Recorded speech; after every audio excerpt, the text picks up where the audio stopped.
রাসেল আছি সাথে।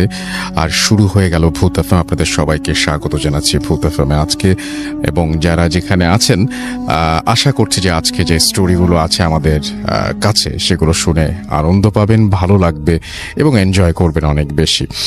এখন যেটা করব সেটা হচ্ছে সরাসরি চলে যাব আমরা আমাদের প্রথম অতিথি হিসেবে আছেন আজকে আফনান ভাই, তার কাছে চলে যাব এবং তার কাছ থেকে একটা ঘটনা শুনে আসবো। আশা করছি যে এই ঘটনাটা আপনাদের অনেক বেশি ভালো লাগবে। চলুন শুরুতেই চলে যায় আফনান ভাইয়ের কাছে। আসসালামু আলাইকুম, আমি আফনান আপনাদের জন্য আজকে নিয়ে এসেছি রক্তহীন করা অ্যাম্বুলেন্সের একটি ঘটনা। আপনারা অনেকে অ্যাম্বুলেন্সের ঘটনা শুনতে চান, কিন্তু সবসময় অ্যাম্বুলেন্সের ঘটনা ম্যানেজ করা সম্ভব হয় না। তো আপনাদের জন্য এবার অনেক কষ্ট করে একটি গল্প পেয়েছি, আশা করি আপনাদের সবার ভালো লাগবে। কথা না বাড়িয়ে আমি সরাসরি গল্পে চলে যাই। ঘটনাটির সময় ছিল 2009 সাল। যার সঙ্গে ঘটেছিল তার নাম হচ্ছে রফিক। উনি পেশা একজন অ্যাম্বুলেন্স চালক। উনি অ্যাম্বুলেন্সটা বেসিক্যালি দুটো মেডিকেলের রোগী বা লাশ উনি আনা নেওয়া করেন। একটি হচ্ছে মিডফোর্ড হসপিটাল আর একটা হচ্ছে ঢাকা মেডিকেল কলেজ। উনি সাধারণত ঢাকা মেডিকেল কলেজের এদিকে বেশি থাকেন, কারণ এখানে দেখা যাচ্ছে যে রোগীর পরিমাণ বেশি, ওনার ট্রিপটাও বেশি পাওয়া যায়। এই জন্য উনি সাধারণত ঢাকা মেডিকেল কলেজের এই সাইডটাতেই ওনার আনাগোনাটা বেশি। যেদিন ঘটনাটি ঘটে ওই তারিখটা ছিল হচ্ছে মঙ্গলবার এবং সময়টা ছিল আগস্ট মাস। তো এমন একটি সময়ে, ওই সময় প্রচন্ড গরম ছিল, গরমকাল বেশ, কারণ আগস্টে তো আমাদের এখানে বেশ বাংলাদেশে কিন্তু বেশ গরম থাকে। ওই সময়ে রাত বাজে প্রায়, ওনার ভাষ্য অনুযায়ী রাত বাজে তখন প্রায় 11টা। ওনার পরিচিত একজন ব্যক্তি, যিনি ওই হসপিটালের 4র্থ শ্রেণীর একজন কর্মচারী, সাধারণত তাদের মাধ্যম দিয়ে ওনারা ট্রিপগুলো পেয়ে থাকেন। সেই ব্যক্তিটি এসে তাকে জানায় যে আরিচার ঘাট যেটি রয়েছে, এই ঘাটের পাশে একটি গ্রাম রয়েছে, সেই গ্রামে একটি লাশ পৌঁছে দিতে হবে। এখন তিনি জিজ্ঞেস করেন যে লাশের কি হয়েছিল, কিভাবে মারা গেল। তখন তারা বলে যে উনি এমনিতেই বার্ধক্যজনিত কারণে মারা গেছেন। তো এই কথা বলার পর উনি রাজি হয়ে যান এবং সাধারণত যে ভাড়া ওনারা ঠিক করেন অ্যাম্বুলেন্স চালকরা, দেখা যাচ্ছে ভাড়ার একটি অংশ যিনি এই ট্রিপটা এনে দেন তাকে দিতে হয়। তো ঠিক হলো যে তখন 7,000 টাকায় আরিচায় পৌঁছে দেবেন। ওই সময় কিন্তু 7,000 টাকা অনেক, আরিচা অনুযায়ী, যেহেতু নদী পার হতে হচ্ছে না, ফেরির খরচটা লাগছে না, সেই অনুযায়ী 7,000 টাকা কিন্তু ওনার জন্য বেশ ভালো অ্যামাউন্টের একটি টাকা। তো উনি রাজি হয়ে যান এবং 4র্থ শ্রেণীর কর্মচারীকে উনি 2,000 টাকা দেন এবং 5,000 টাকা উনি ওনার কাছে রাখেন। এরকম একটা শর্ত হয় আর কি। এবং ট্রিপ শুরু করার আগেই ফুল টাকাটা পেইড করে নিতে হয়। সাধারণত ওইখানে নাকি এইভাবেই সিস্টেমে এই ট্রিপগুলো অ্যাম্বুলেন্সের যারা চালক তারা এরকম এই কাজটা করে থাকেন। কারণ অনেক সময় দেখা যায় লাশ নিয়ে বাসায় নামানোর পরে সবাই লাশ নিয়ে ব্যতিব্যস্ত হয়ে যান, অ্যাম্বুলেন্সের কথা মনে থাকে না, চালকের কথা মনে থাকে না। এই জন্য ওঠার আগেই সাধারণত এই টাকাটা ওনারা পারতপক্ষে নিয়ে নেওয়ার চেষ্টা করেন। যখন লাশটি নিয়ে আসা হয়, লাশের সাথে 4 জন লোক ছিল, 3 জন পুরুষ এবং 1 জন মহিলা। গাড়িতে ওঠার পরপরই স্বাভাবিকভাবেই রফিক সাহেব উনি টাকা দাবি করেন এবং ওনারা কোনো ধরনের কোনো উচ্চপাচ্য ছাড়াই টাকাটা দিয়েও দেন। গাড়ি চলতে থাকে। রাত তখন প্রায় 1টা বাজে। রাত 1টার মধ্যে ওনারা মানিকগঞ্জ প্রায় পার হয়ে যাবেন এমন একটি সময়। তো হঠাৎ করে উথুলি নামক একটি জায়গা রয়েছে, এই উথুলি জায়গা থেকে সামান্য একটু পার হলেই হাতের বাম দিক দিয়ে পাটুরিয়া ঘাটের দিকে রাস্তা চলে গিয়েছে এবং সোজা রাস্তাটা চলে গেছে হচ্ছে আরিচা ঘাটের দিকে। এখন যেহেতু আরিচা ঘাট দিয়ে ওইভাবে ফেরি পার হয় না, এখন পাটুরিয়া ঘাট দিয়েই হয়। এই জন্য আরিচা ঘাটগামী ওই রাস্তাতে সাধারণত যানবাহন খুব কম চলাচল করে। দিনের বেলা তো কম চলাচল করে, রাতের বেলা তো কোনো কথাই নেই। যখন উথুলি নামক ওই জায়গাটাতে উনি আসছেন গাড়ি নিয়ে, হঠাৎ করে গাড়িতে একটি ঝাঁকুনি দেয়। সাধারণত ব্রেক করা ছাড়া যদি কোনো একটি গাড়ি স্পিড ব্রেকার পার হয়, ঠিক যেভাবে ঝাঁকি লাগে অমন একটি ঝাঁকি লাগে, একটি ঝাঁকি অনুভূত হয় গাড়িতে। তখন ঝাঁকি খেয়ে সাধারণত দেখা যাচ্ছে যে গাড়ির যাত্রীরা একটু কথা বলে ওঠেন যে এই আস্তে চালাও। তখন রফিক সাহেব দেখলেন যে না, ওনারা কোনো কথা বললেন না।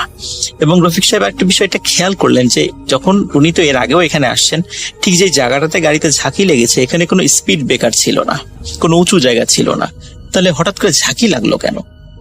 উনি চিন্তা করেন হয়তো বা চাকার নিচে কোনো ইট বা শক্ত কিছু পড়েছিল, এই জন্য ঝাঁকি লেগেছে, উনি খেয়াল করতে পারেননি। উনি আর 7-5 ভাবেননি, উনি সোজা চলে যাচ্ছেন। তো উনি যখন আরিচার রাস্তা দিয়ে ঢোকেন, এই জায়গাটা কিন্তু খুবই নীরব। যারা ওই রাস্তায় কখনো চলাচল করেছেন, এমনকি দিনের বেলাতেও, তারা কিন্তু আপনারা জানেন যে রাস্তার দুই ধারে এখনো পর্যন্ত তেমন কোনো মানব বসতিই নাই, দীর্ঘ পথ কোনো মানব বসতি নেই, একদম ঘাটের কাছাকাছি গিয়ে গ্রাম রয়েছে, কিন্তু তার আগ পর্যন্ত রাস্তার দুই ধারে ওইভাবে কোনো আপনারা বসতি দেখতে পাবেন না। এখনো তো সামান্য কিছু হয়েছে, আগে তো সেটাও ছিল না। উনি যখন যাচ্ছেন প্রায় 1 কিলোমিটার পার হওয়ার পর হঠাৎ করে একজন পুরুষ যাত্রী, যিনি ওই লাশের সাথে ছিলেন, তার আত্মীয়, উনি বললেন যে এই ড্রাইভার গাড়ি থামাও। তখন রফিক সাহেব গাড়িটা থামিয়ে দেন। উনি ভাবেন এখানে হয়তোবা তাদের বাড়ি, এখানে হয়তোবা নামবেন তারা। ওই ব্যক্তি রফিক সাহেবকে বলেন আমরা লাশ নিয়ে এখানেই নামবো। রফিক সাহেব স্বাভাবিকভাবে গাড়ি থেকে নামেন, পেছনের যে ব্যাক ডালাটা আছে সেটা খুলে দেন এবং স্ট্রেচারে করে লাশটা নামান। নামানোর পরে রফিক সাহেব অবাক হয়ে দেখেন যে আশেপাশে কোনো ঘর বাড়ি নাই। তখন জিজ্ঞেস করলেন যে আপনাদের বাড়ি কোথায়? এখানে তো আশেপাশে ঘর বাড়ি দেখছি না, আপনারা লাশ নিয়ে যাবেন কিভাবে? আপনাদের কোনো আত্মীয় স্বজন তো এখানে দেখছি না। তখন ওনাদের মধ্যে একজন বলেন যে সে চিন্তা তোমাকে করতে হবে না, সেটা আমরা দেখব, তুমি চলে যাও।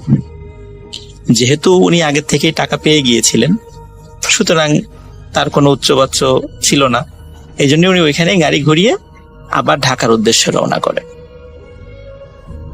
উনি যখন রওনা করছিলেন, রওনা করতে করতে ঠিক উথুলি যে স্ট্যান্ডটা, বাস স্ট্যান্ড যেটা আছে, সেখানে আসার পরে দেখলেন যে 4 জন লোক হাত ইশারা করে তাকে থামতে বলছে। উনি অবাক হয়ে দেখলেন যে এই 4 জন লোক তো সেই 4 জন লোক যাদেরকে উনি এই মাত্রই নামিয়ে দিয়ে এসেছেন, এবং তাদের সাথে একটি লাশও রয়েছে। উনি খুব অবাক হন, উনি গাড়ি থামান, উনি জিজ্ঞেস করেন কি ব্যাপার আপনারা এখানে? আপনাদেরকে না একটু আগেই নামিয়ে দিয়ে আসলাম। তখন ওনারা বলেন কি বলছেন আপনি? আপনি তো উথুলিতে আমাদেরকে নামিয়ে দিলেন, জোর করে আমাদেরকে নামিয়ে দিয়ে আপনি সোজা চলে গেলেন, এখন আবার ঘুরে আসছেন, আমরা এখন এই লাশটা কিভাবে নিয়ে যাব? রফিক সাহেব যতটুকু না অবাক হন, তার থেকে বেশি বিরক্ত হন যে আমি মাত্র নামিয়ে দিয়ে আসলাম তাদেরকে, অথচ ঘুরে আসার পরে তারা এখানে কিভাবে আসলো, আর এখন এসে বলছে আমি নাকি উথুলি বাস স্ট্যান্ডে তাদেরকে নামিয়ে দিয়েছি। যাই হোক, যেহেতু এটা একটা অবাক করার মতো বিষয় ছিল, উনি কিছুতেই মিলাতে পারছিলেন না যে একটু আগেই তো উনি নামিয়ে দিয়ে আসছেন, হঠাৎ করে এই ধরনের ঘটনা কেন ঘটলো। তো উনি 7-5 না ভেবে বলেন যে আচ্ছা ঠিক আছে, ওঠেন, গাড়িতে ওঠেন, আমি আবার আপনাদেরকে নামিয়ে দিয়ে আসছি। তখন উনি আবার ওই লাশ সহ ওই যাত্রীদেরকে গাড়িতে তোলেন, তুলে আবার গাড়ি চলা শুরু করে। চলতে চলতে চলতে চলতে হঠাৎ একটি জায়গায় উনি চলে আসেন, সেই জায়গাটি যেই জায়গাটিতে একটু আগেই 4 জন ব্যক্তি সমেত লাশ নামিয়ে দিয়েছিলেন, এবং উনি দেখছেন যে এই 4 জন ব্যক্তি হাত ইশারা করে তাকে থামতে বলছে। উনি এবার ভয় পেয়ে যান যে কি ব্যাপার, তাহলে আমার গাড়িতে কে বসা? পিছন দিকে তাকিয়ে দেখেন গাড়িতে কেউ নেই। উনি প্রচন্ড ভয় পান, তারপরও গাড়ি থামান। যেহেতু এই জায়গাটাতেই উনি নামিয়ে দিয়ে গেছিলেন তাদেরকে। উনি জিজ্ঞেস করেন কি ব্যাপার, কি হয়েছে? তখন ওদের মধ্যে থেকে একজন বলেন যে আপনি আমাদেরকে এখানে নামিয়ে দিয়ে চলে গেলেন কেন? আমরা কি এখানে নামবো? এখানে নিয়ে আমরা লাশ নিয়ে কোথায় যাব? আমরা তো আরিচার পাশে যে গ্রামটি রয়েছে সেখানে যাব। রফিক সাহেব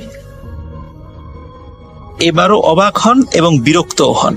তখন উনি বলেন যে আপনারাই বললেন যে এখানে নামিয়ে দিতে, আমি নামিয়ে দিলাম, আবার আমি ঘুরে চলে গেলাম, আবার আপনাদেরকে আরিচা থেকে এখানে নিয়ে আসলাম, এটা কি হচ্ছে?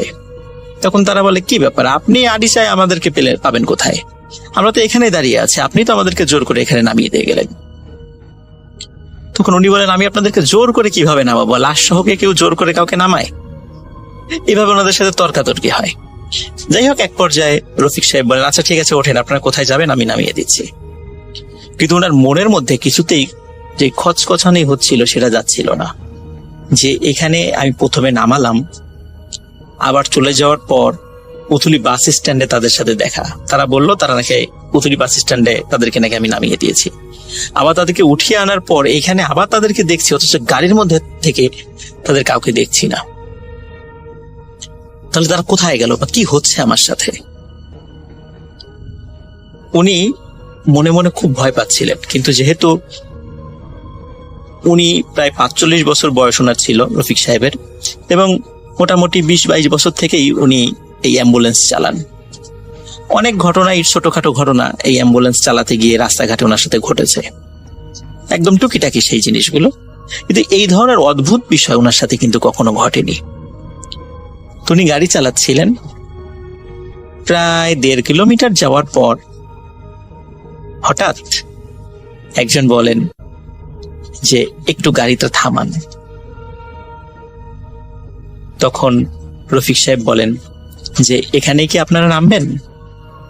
বলে না, এখানে নামবো না, আমাদের একটি কাজ আছে। এই কথা বলে একজন নামেন, অন্যরা গাড়িতে থাকেন। এখন রফিক সাহেবের ওনার একটু প্রাকৃতিক ডাকে সাড়া দেওয়ার প্রয়োজন ছিল, তো উনি মাত্র কয়েক মিনিটের সময় নিয়ে উনি আবার গাড়ির কাছে ফিরে আসেন। কিন্তু অদ্ভুত ব্যাপার, গাড়িতে একজন মানুষও নাই, একজন মানুষও নাই। কোথায় গেল তারা? কিন্তু গাড়ির মধ্যে লাশ কিন্তু রয়েছে। রফিক সাহেব চিন্তা করছেন যে মাঝে মাঝে কিন্তু এরকম লাশ দিয়ে ধোকা দিয়ে অনেক সময় গাড়ি ছিনতাইয়ের ঘটনা ঘটে, ওনার সাথে সেই ধরনের ঘটনা ঘটছে না তো? তখন উনি চিন্তা করেন আসলে এই লোকটি মারা গেছে কিনা একটু চেক করে দেখি, এবং রফিক সাহেব সাহস করে গাড়ির ব্যাক ডালাটা খুলে লাশের হাতের পালস চেক করে দেখেন আসলে সত্যিই মারা গেছে, এবং লাশের উপরের কাপড়টা সরিয়ে দেখেন যে সেটা একটা পুরুষ মানুষের লাশ, বয়স 70 বা 80 হবে এমন বয়স। তো দেখে মনে হচ্ছিল উনি স্বাভাবিকভাবেই মারা গেছেন। তখন উনি চিন্তা করলেন যে আসলেই তো এটা লাশ, এখানে লাশ দিয়ে ধোকা দেওয়ার তো কিছু নাই, কিন্তু লোকগুলো কোথায় গেল? উনি অনেক ডাকাডাকি করার পরেও কোনো লোককে দেখতে পেলেন না। ওদিকে উনি খেয়াল করছিলেন যে আরিচা ঘাট খুব বেশি দূরে নয়। তখন উনি চিন্তা করলেন যে যেহেতু কাউকে পাওয়া যাচ্ছে না, তাহলে আমি গাড়িটি চালিয়ে আরিচা ঘাটের কাছে চলে যাই, ওখানে গেলে হয়তো বা কোনো মানুষ পাবো, তাদের কাছে জিজ্ঞেস করলেই এই লোককে দেখালে বলে দিতে পারবেন যে উনি কোন বাড়ির বা কোন গ্রামের, হয়তো অনেকেই চিনবেন তাকে। এই চিন্তা করে উনি গাড়ি স্টার্ট দিলেন। গাড়ি স্টার্ট দেওয়ার পর উনি আরিচা ঘাটের কাছে চলে আসেন এবং দেখেন ওখানে বেশ 2-1 লোক, বিশেষ করে ওই যারা বাজারের যে পাহারাদার বা চৌকিদার, তারা সেখানে আছে। তখন গাড়ি থামিয়ে তাদের একজনকে ডাকলেন। ডাকার পরে বললেন যে আচ্ছা আপনি কি বলতে পারবেন এই যে ভিতরে আমার গাড়ির মধ্যে যে লাশ রয়েছে এটি আপনাদের এলাকার কার লাশ? তখন 2 জন চৌকিদার খুব অবাক হয়ে রফিক সাহেবের দিকে তাকান, বলে যে লাশ? কোথায় লাশ? তখন এই যে আমার গাড়িতে। আপনার গাড়ি কোনো লাশ দেখছি না। সত্যি রফিক সাহেব পিছন দিকে তাকিয়ে দেখেন গাড়িতে কোনো লাশ নেই। রফিক সাহেব মারাত্মক ভয় পেয়ে যান। ভয় পাওয়ার পরে ওই চৌকিদারকে সবকিছু খুলে বলেন যে এই ঘটনা ওনার সঙ্গে ঘটেছে। তখন চৌকিদার বলেন যে আমরা তো এই গ্রামের খুবই পুরাতন বাসিন্দা, এখানে এমন কোন লোক মারা গিয়েছে বলে তো আমরা জানি না। একথা শুনে রফিক সাহেব চিন্তা করেন হয়তোবা ওনারা জানেন না, এটা হতেই পারে। কিন্তু এই যে ঘটনাগুলো ঘটছিল এগুলো আসলে কেন ওনার সাথে ঘটছিল উনি কিছুতেই বুঝতে পারছিলেন না, কোনো হিসাব মিলাতে পারছিলেন না। উনি ওই দিন আর গাড়ি নিয়ে ঢাকায় যেতে পারেননি। উনি মানসিকভাবে খুব বিপর্যস্ত হয়ে পড়েন এবং ওনার ওই বিপর্যস্ততা দেখে আরিচা ঘাটের দুইজন চৌকিদার তারা তাকে গাড়িটা পার্কিং করার ব্যবস্থা করে এবং রেস্ট নেওয়ার জন্য তাদের যে বিশ্রামের যে জায়গাটা আছে সেটা ছেড়ে দেয়, বলে যে আপনি এখানে বিশ্রাম করেন। এবং বিশ্রাম করার পর সকালবেলা যখন উনি ওঠেন রফিক সাহেব, তখন আশেপাশে অনেক লোক আসে, সবাই কৌতূহল হয়ে তাকে প্রশ্ন করতে থাকেন যে আসলে কি ঘটনা ঘটেছিল। উনি আবারও সেটা খুলে বলেন। তখন একজন লোক বলেন যে হ্যাঁ, আমাদের পাশের গ্রামে একজন মুরব্বী মারা গিয়েছে, কিন্তু সে যতটুকু জানে যে রাত প্রায় 3টার দিকে তার জানাজা হয়েছে এবং জানাজা করার পর তাকে কবরস্থ করা হয়েছে এবং তাকে নাকি একটি মাইক্রোবাসে করেই নিয়ে আসা হয়েছিল। উনি খুব অবাক হন যে আসলে আমি তাহলে কার লাশ নিয়ে আসলাম। তখন উনি বলেন যে আসলে এই লাশের বাড়িটি কোথায় আমাকে দেখাতে পারবেন? তখন একজন লোক ওই বাড়িতে নিয়ে যায় তাকে। বাড়িতে নিয়ে যাওয়ার পর উনি লক্ষ্য করেন যে যে চারজন লোককে উনি নিয়ে এসেছিলেন সেই 4 জন লোক ওই বাড়িরই আত্মীয় স্বজন, কিন্তু এই 4 জন লোক ওই ড্রাইভারকে চিনতে পারছে না কিছুতেই। তখন ড্রাইভার বললেন, বিশেষ করে রফিক সাহেব, যে আমি তো আপনাদেরকে কালকেই নিয়ে আসলাম, লাশের সাথে নিয়ে আসলাম, এই ঘটনা ঘটলো। তখন ওরা বললেন না তো, আমরা তো আপনার গাড়িতে আসিনি, আপনার মাইক্রোবাসের কালার হচ্ছে কালো আর আমরা যেই মাইক্রোবাসে এসেছিলাম সেটার রং সাদা, আমরা তো আপনার গাড়িতে আসিনি। তখন রফিক সাহেব চিন্তা করলেন যে তাহলে এই যে ওনাদের কাছ থেকে যে টাকাটা পেয়েছিল সে টাকাটা তখন ওনার পকেটে।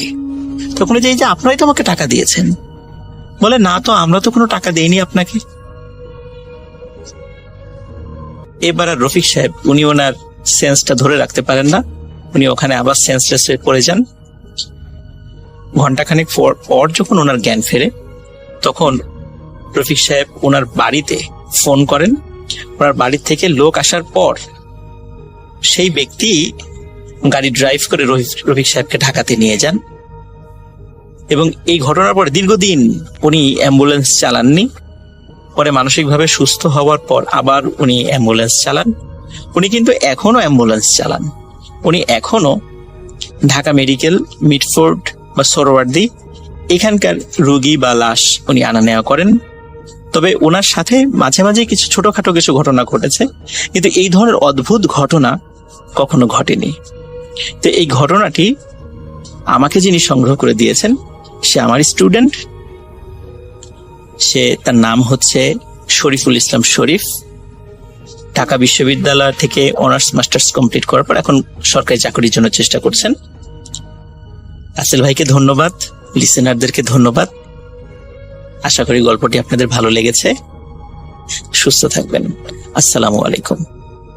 Thank you so much. আপনার ঘটনার জন্য আপনাকে অনেক ধন্যবাদ। এবং আমি এখন যেটা করব সেটা হচ্ছে চলে যাব সরাসরি আমাদের পরবর্তী যে অতিথি আছেন তার কাছে, এবং আপনি প্লিজ একটু আপনার নামটা বলবেন, তারপর আপনি কোথা থেকে এসেছেন সেটা বলবেন, তারপর আপনার ঘটনায় যাব। জি, আবার আরেকবার বলতে হবে। আমি শাহরিয়ার মিরপুর থেকে আসছি। আমি সরাসরি আমার গল্পে চলে যাই। আসলে এটা গল্প নয়, এটা আমার একদমই বাস্তব অভিজ্ঞতা। আমি তখন আমার স্টুডেন্ট লাইফের কথা, আমি তখন ঢাকা বিশ্ববিদ্যালয়ের স্টুডেন্ট ছিলাম। এটা 2007-8 সালের ওই সময়কার ঘটনা আর কি। আমি তখন একটা টিউশনি করতাম আর কি, এবং এটা খোদ ঢাকা শহরেরই ঘটনা। এবং আমার এই টিউশনিটা ছিল ঢাকার মালিবাগ যে রেলগেট এই অঞ্চলে। হুম হুম তো আমি আমার ওই স্টুডেন্টটাকে পড়াতাম হচ্ছে মূলত দুপুরের পরে।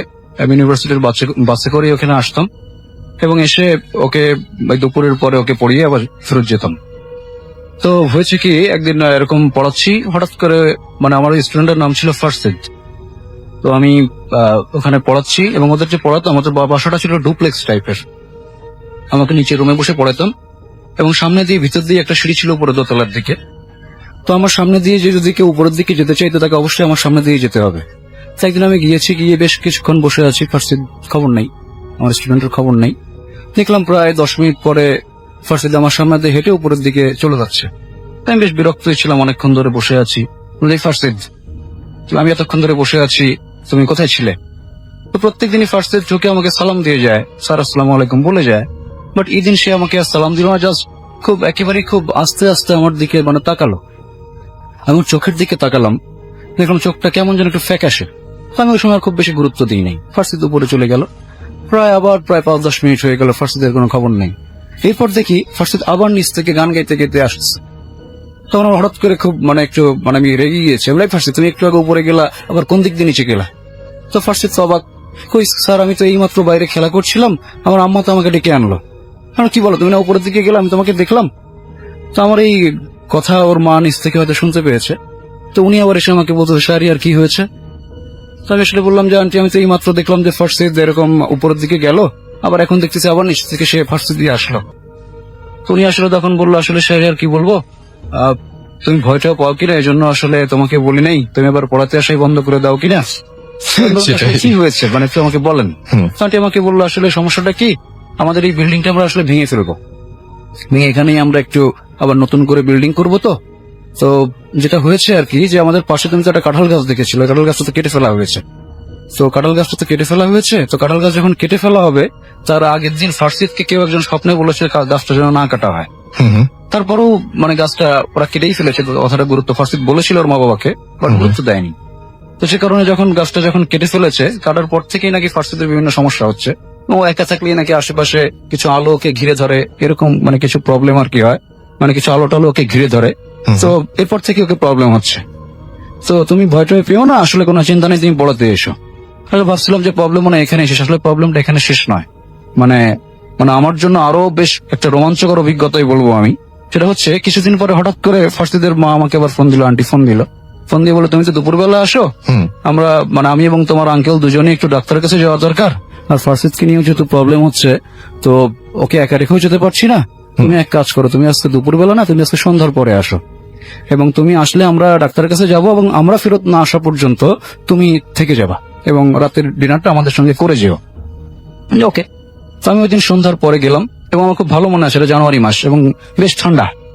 এবং ওই দিন আমি আগে ফারসিদকে পড়াতে বসেছি ওর রুমের মধ্যে, ওর নিজের রুমের মধ্যেই পড়াতে বসেছি, এবং বেশ ঠান্ডা, যেহেতু এসি ফ্যান এগুলো সবই বন্ধ। তো আর শীতকালে কারেন্টও যায় না। তারপরেও মা বলে গেল, আসলে যেহেতু সমস্যা হচ্ছে, এটা কাজ করো, হাতের কাছে যে দুটো মোমবাতি রেখে গেলাম আর দেশলাইও রেখে গেলাম, যদি এমার্জেন্সি হঠাৎ করে কারেন্ট চলে যায় তুমি এটা জ্বালায় নিও। তো টেবিলের মধ্যে ফারসিদ আমার উল্টা পাশে বসেছে, আমি উল্টা পাশে বসেছি। তো আন্টিরা চলে গেল, তো আমি জাস্ট পড়ানো শুরু করেছি। ফারসিদ তখন সম্ভবত ক্লাস 7-এ পড়ে। তো পড়ানো শুরু করেছি, হঠাৎ করে দেখলাম 5 মিনিটের মাথায় কারেন্ট চলে গেল। আমার কাছে একটু অস্বাভাবিক মনে হলো। আমি বাইরে দিয়ে মানে বাইরে জানলা দিয়ে তাকালাম, আশেপাশে সব বাড়িতে কারেন্ট মানে লাইট জ্বলছে। আমি তো একটু অবাক হয়েছি। তো সঙ্গে সঙ্গে কি করলাম, তাড়াতাড়ি দেশলাই দিয়ে মোমবাতি 2টাই জ্বালালাম। তো মাঝখানে মানে ওই পাশে হচ্ছে ফারসিদ বসে আছে, এই পাশে আমি। তো হঠাৎ করেই দেখলাম কোনো বাতাস থাকার কিছু নেই, মোমবাতিগুলো কাঁপা শুরু করলো, এবং যখনই কাঁপা শুরু করলো ফারসিদ আমার দিকে একটু ভয়ঙ্কর দৃষ্টি দিয়ে তাকালো, আমিও ওর দিকে তাকালাম। তাকানোর পরে হঠাৎ করেই দেখি কাঁপাটা বাড়লো, এবং একটা অদ্ভুত ঘটনা ঘটলো। এটা হয়তো অনেকে বিশ্বাস করবে কিনা আমি জানি না, বাট বিশ্বাস না করলে আমার চোখের সামনে ঘটেছে, আমাকে এটা বলতেই হচ্ছে। বিষয়টা হচ্ছে মোম গলছে না, দুটো মোমই একসাথে, একটা না দুটো মোমই গলছে না, বাট ওই সুতা, মোমের যে সুতা পড়তে পড়তে ভিতরে চলে যাচ্ছে, মোম কিন্তু গলছে না, এবং আলোটা কাঁপতেছে। আমি তো মানে ভয় পেয়ে গেছি। আর ওই যে আগের দিনের যে ঘটনা ঘটেছে, তারপর থেকে মোটামুটি আমি ঢোকার আগে আয়াতুল কুরসি পড়ে ঢুকতাম আর কি। তো আমি এটা দেখেই মোটামুটি আয়াতুল কুরসি পড়া শুরু করেছি, এবং পড়তে পড়তে সাহস করে দুটো মোমই 2 হাত দিয়ে একবারে ধরেছি, এবং দুটো মোম যখনই আমি হাত দিয়ে টাচ করলাম, তার মোটামুটি কয়েক মুহূর্ত পরেই দেখলাম যে মোমবাতিগুলো আস্তে আস্তে স্বাভাবিক হয়ে গেল, এবং তার 2-4 মিনিট পরে কারেন্টও চলে আসলো। তো তো ওই সময় আসলে আমি বেশ ভয় পেয়েছিলাম, বাট এখনো আমার যেটা মনে হয় যদি আসলে মোম নিভে যেত এবং অন্ধকার হয়ে যেত, আমি মাঝে মধ্যে শুনেছি যে জিনরা নাকি অনেক সময় বাচ্চাদের তুলে নিয়ে যায়, ওই সময় যদি আসলেই ফার্সিদকে তুলে নিয়ে যেত আমি কিন্তু ওখানে মারাত্মক ভয় পেতাম এবং সম্ভবত আমারও কোনো ক্ষতি হলেও হতে পারত। আসলে রাসেল ভাই এটা আমার একেবারেই মানে নিজের অভিজ্ঞতা এবং এটা সত্য অভিজ্ঞতা। কে কি বলবে আমি জানি না, বাট এটা আসলে সত্য অভিজ্ঞতা এবং আমার কথাটা এ পর্যন্তই ছিল আর কি।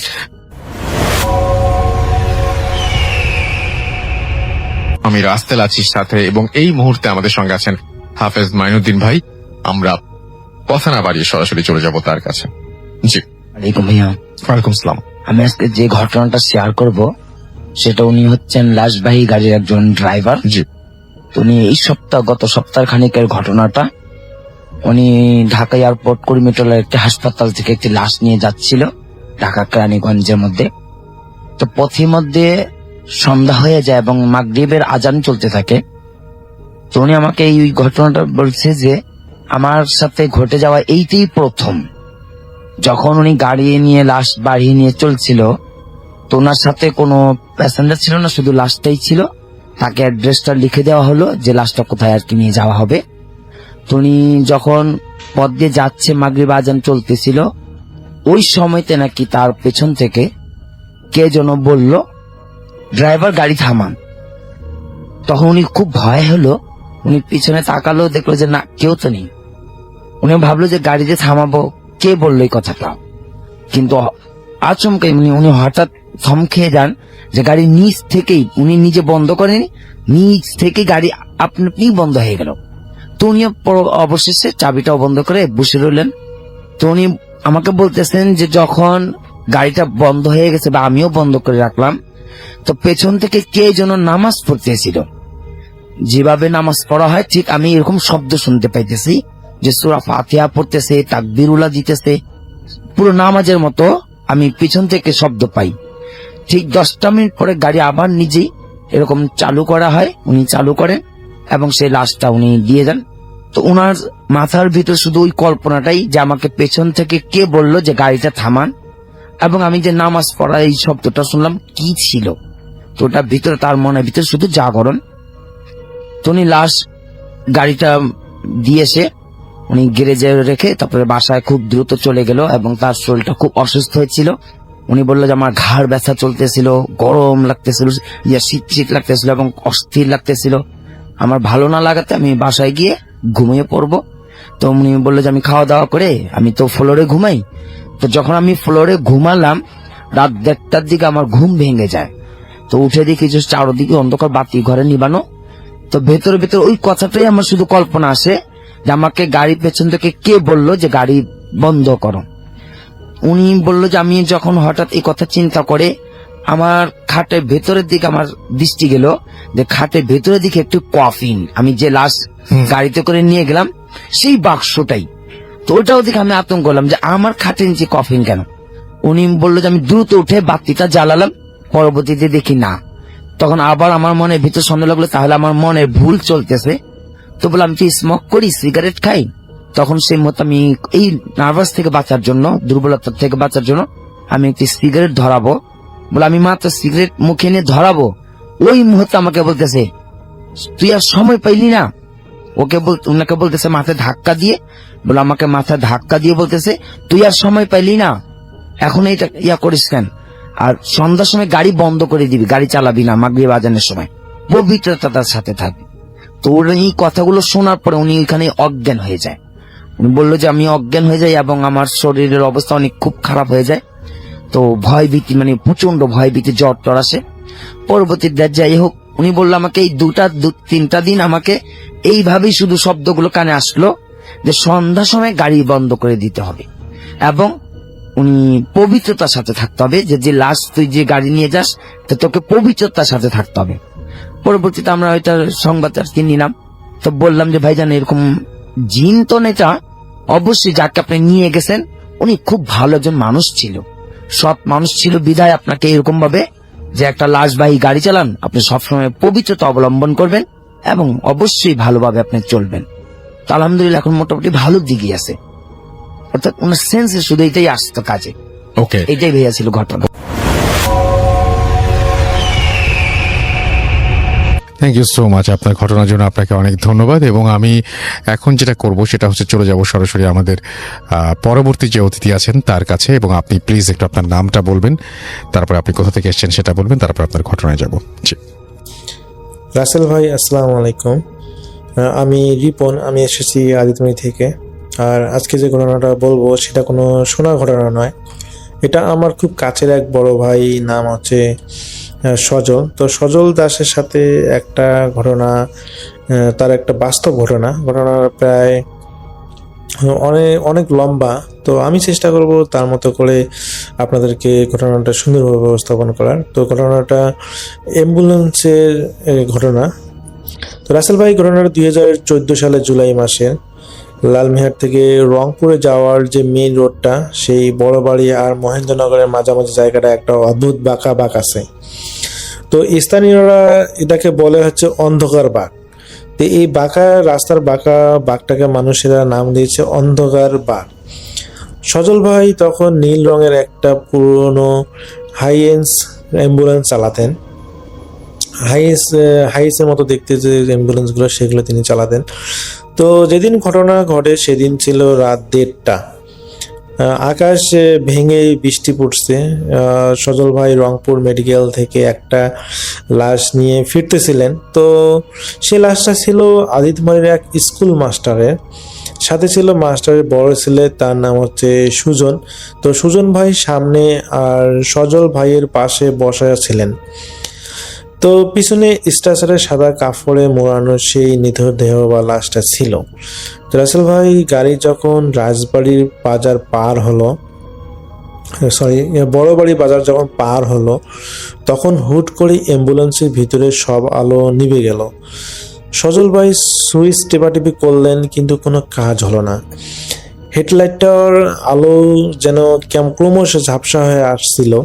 তো হঠাৎ সুজন ভাই চিৎকার দিয়ে উঠলেন, সজল ভাই ব্রেক চাপেন। তো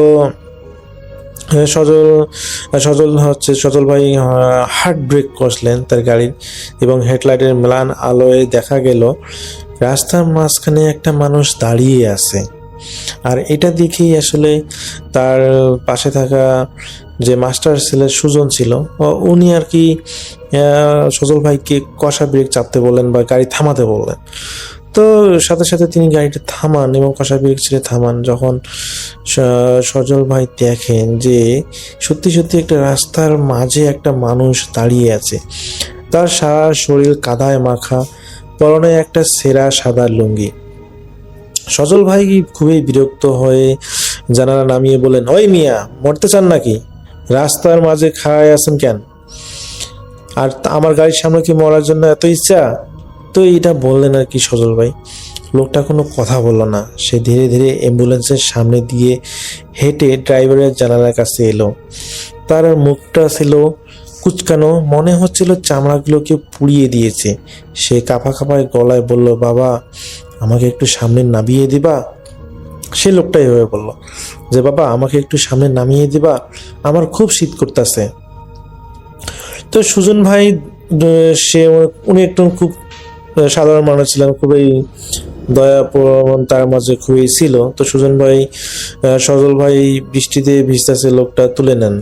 আর এটা আর কি সুজন ভাই বললো, যে তিনি রিকোয়েস্ট করলো এক কথা। তো সামনে তো মহেন্দ্রনগর বাজার, ওখানে নামাই দিব না হয়। তো এটা চিন্তা করলেন সুজন ভাই এবং সজল ভাইকে রিকোয়েস্ট করলেন। তো সজল ভাই এখন তার ইচ্ছা ছিল না যে লোকটাকে নিবে। তো তারপরও তিনি আসলে পিছনের দরজার লকটা খুলে দিলেন এবং লোকটা পিছনে উঠে বসলো। অ্যাম্বুলেন্স আবার চলতে শুরু করলো। কিন্তু রাসেল ভাই, ঠিক কয়েক মিনিট পর থেকে শুরু হলো আসল ঘটনা। গাড়ির ভিতরে একটা পচা নর্দমার গন্ধ ছড়িয়ে পড়ল। সুজন ভাই লুকিং গ্লাসের পিছনের দিকে তাকিয়ে পাথর হয়ে গেলেন। তিনি দেখলেন সেই লোকটা সিটে বসেনি, সে যে স্ট্রেচারে শোয়ানো সেই মৃত লাশের উপর হয়ে শুয়ে আছে। তার মুখটা মৃতদেহের গলার কাছে, এবং মনে হচ্ছিল সে যেন মৃতদেহের বা মৃত ব্যক্তির কাছে যে কিছু কিছু চুষে খাচ্ছে বা কিছু বের করার চেষ্টা করতেছে। তো সুজন ভাই ফিসফিস করে বলল, সজল ভাই, পিছনে তাকান। তো সজল ভাই যখন পিছনে তাকালেন, তিনি দেখলেন এবার তার দিকে মাথা ঘুরলো সেই লোকটি। তো রাসেল ভাই লোকটার চোখ নেই, চোখের জায়গায় টকটকে লাল দুটো গর্ত, এবং সে যখন দেখলো যে দুজনে তার দিকে তাকাচ্ছে মাথা ঘুরিয়ে, সেই লোকটা তার মুখে এক বিশ্রী হাসি দিল, এবং সেই বিশ্রী হাসির সাথে তার মুখ থেকে রক্ত পড়তে লাগলো। তো সজল ভাই ভয়ে গাড়ির নিয়ন্ত্রণ হারিয়ে ফেললেন। তিনি গাড়িটা রাস্তার পাশে একটা খাদে নামাতে বেঁচে গেল। মানে এখানে তিনি গাড়ির নিয়ন্ত্রণ হারিয়ে গাড়িটা একটা খাদে যে পড়ে যায়, যার কারণে গাড়ির একটু সামান্য ক্ষতি হলো, তাদের আসলে কোনো ক্ষতি হয় নাই। তো তিনি যখন হঠাৎ পিছনে স্টেশনের দিকে একটা বিকট শব্দ শুনতে পান, এবং যে পিছনে যখন তাকান তখন দেখেন যে সেই কাপড়ের যে মৃত ব্যক্তিটা কাপড় দিয়ে মোড়ানো ছিল, সেই লোকটার কাপড় ছিঁড়ে গেছে। এবং সজল ভাই আর সুজন ভাই দুজনেই সাহস করে যখন পিছনে টর্চ দিয়ে দেখার চেষ্টা করলেন যে আসল ঘটনা কি, তারা যা দেখলেন তা দেখার জন্য কোনো মানুষ, পৃথিবীর মানুষই প্রস্তুত থাকবে না। তো স্ট্রেচার বলতে এখানে বোঝাচ্ছে যে যেই জিনিসটা দিয়ে মানুষ লাশ হলো নেওয়া, মানে এক জায়গা থেকে এক জায়গায় হস্তান্তর করার জন্য যে একটা টেবিলের মতো যে একটা জিনিস, সেটাকে স্ট্রেচার বলে। যাই হোক, তো সেই স্ট্রেচারে যে লাশটাকে রাখা ছিল, স্কুল মাস্টারে যে লাশটা রাখা ছিল, এখন তিনি মৃত থেকে জীবিতর মতো হয়ে বসে আছেন। আর তার সামনে একটু আগে যে লোকটা উঠেছিল, মানে কাদা গায়ে মাখা অদ্ভুত লোকটি, সেই লোকটি হাঁটু করে বসে আছে চাটাইয়ে। তো মাস্টার মশাইয়ের চোখ দুটো যখন সম্পূর্ণ সাদা, তিনি ভাঙা গলায় বললেন, সজল, গাড়ি থামালি কেন? মানে এইভাবে একটা কর্কশ গলায় তিনি সজলের উদ্দেশ্যে বললেন। তো রাসেল ভাই, সুজন ভাই আর সজল ভাই তো তখন গাড়ি থেকে দিলেন এক লাফ, দিয়ে দিলেন এক দৌড়, কারণ তারা ইতিমধ্যে বুঝতে পেরেছিলেন যে এখানে তাদের কথা বলার কোনো সুযোগ নেই। তারা দুজনেই বুঝতে পারতেছিলেন যে এখানে যা কিছু হচ্ছে এটা অস্বাভাবিক এবং ভৌতিক কিছু, এবং তারা দুজনেই দেন এক দৌড়। তো বৃষ্টির মধ্যে অন্ধকারের ভিতর তারা প্রায় 1 কিলোমিটার দৌড়ে মহেন্দ্রনগর বাজারে পৌঁছান। সেখানে টহলরত পুলিশকে সব খুলে বলেন তারা দুজনে। পুলিশ যখন সেখানে গেল, তারা দেখলো অ্যাম্বুলেন্সটা রাস্তার ধারে দাঁড়িয়ে আছে। অথচ রাসেল ভাই বিশ্বাস করবেন কিনা জানি না, যখন সজল ভাই গাড়ির নিয়ন্ত্রণ হারিয়েছিলেন, তিনি গাড়িটা একটা খাদের মধ্যে যে ফেলে দেন, এবং সেখানে গাড়িটা থেমে যায়, এবং তার পরবর্তীতে তারা বিভিন্ন সমস্যাগুলো দেখতে পান। কিন্তু এখন দেখা যাচ্ছে যখন পুলিশের সাথে যখন নিয়ে আসছেন, তখন দেখে গাড়িটা হলো রাস্তার সাইডে দাঁড়ানো, এবং আশ্চর্যজনক বিষয় হচ্ছে যে গাড়িটার ইঞ্জিন এখনো স্টার্ট করা, আর সাইরেনটাও বাজছে। উপরে হলো লাল নীল রঙের যে সাইরেনটা, সেটাও ঠিকঠাকভাবে বাজছে এবং আলো দিচ্ছে। কিন্তু অ্যাম্বুলেন্সের ভিতরে আসলে কেউ ছিল না, না ছিল সেই স্কুল মাস্টারের বডি, আর না ছিল সেই অদ্ভুত লোকটা, এমনকি কাফনের কাপড়ও সেখানে ছিল না। তো পুলিশ পুরো এলাকা তন্ন করে খুঁজলো, সেই আশেপাশের সমস্ত জায়গায় গেল, তারা নিজ দায়িত্বে খুঁজলো, কিন্তু কোনো কিছুই হদিস পেল না। পরের দিন সকালে ওই মহেন্দ্রনগরের শ্মশানের কাছে একটা পুরনো বটগাছের মগ ডালে সেই কাফনের কাপড় পরা সেই লাশটাকে ঝুলতে দেখা যায়, আর তার নিচে পাওয়া যায় সুজন ভাইয়ের বাবার মৃতদেহটা। যে মৃতদেহটা অ্যাম্বুলেন্সে ছিল, এখন সেই মৃতদেহটা সেই মগডালা গাছের নিচে পাওয়া যাচ্ছে। কিন্তু রহস্য আসলে এখানেই শেষ না রাসেল ভাই।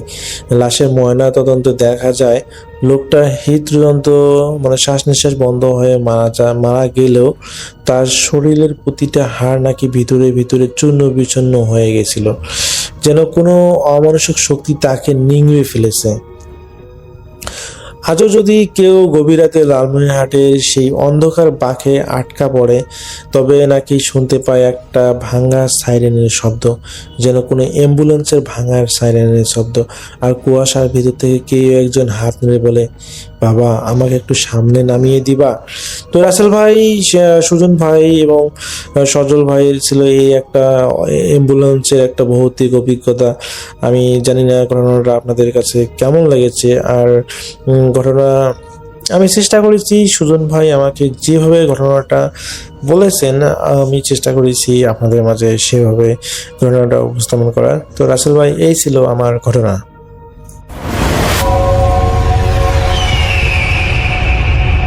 আরও একটা ঘটনায় চলে যাব আমরা, এবং এই ঘটনাটা একটা অডিও ক্লিপ। চলুন শুনে আসি অডিও ক্লিপটি। আশা করছি এই অডিও ক্লিপটিও আপনাদেরকে অনেক অনেক আনন্দ দেবে। চলুন শুনে আসি। আজ রাসেল ভাই, আমার জীবনে ঘটে যাওয়া একটা ঘটনা আমি শেয়ার করতে চাই।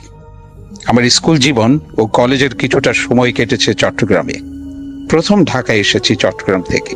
তাড়াহুড়ো করে একটা বাসা খুঁজছিলাম, কিন্তু মুশকিল হলো আমি যেহেতু ব্যাচেলার ও ইয়াং, কেউ বাসা ভাড়া দিতে রাজি হচ্ছিল না।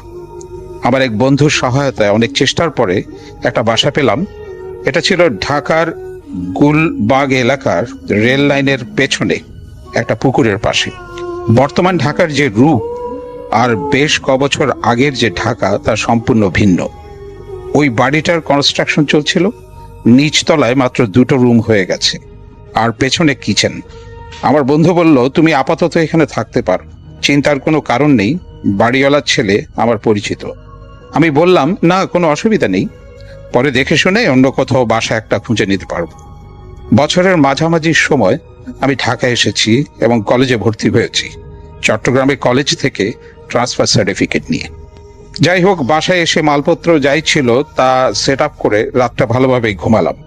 নতুন জায়গা, শব্দহীন পরিবেশ, ঘুমের কোনো অসুবিধা হবার কথা না। সকালে কলেজে চলে গেলাম। আমি কলেজে নতুন হিসেবে নানান রকম ফর্মালিটিসে দিন পেরিয়ে গেল। গুলবাগের মোড়ে 2টো রেস্টুরেন্ট ছিল, একটা থেকে খাবার কিনে নিয়ে এসে খেলাম। পড়াশোনার পাট চুকাতে মধ্যরাত হয়ে গেল। কিচেনটা তখনও সম্পূর্ণ হয়নি, তাই ওখানে কোনো লাইটের কোনো ব্যবস্থা ছিল না। নিচে শুকিয়ে যাওয়া ডোবার মধ্যে পিলারের উপরে কিচেনটা তৈরি হচ্ছিল। ব্যাক সাইডটা খোলামেলা, কোনো বাতাস আসছিল, আসলে বেশ বাতাস আসছিল ওদিক থেকে, তাই ব্যাকডোরটা বন্ধ করে দিয়ে আমি ঘুমিয়ে পড়ি।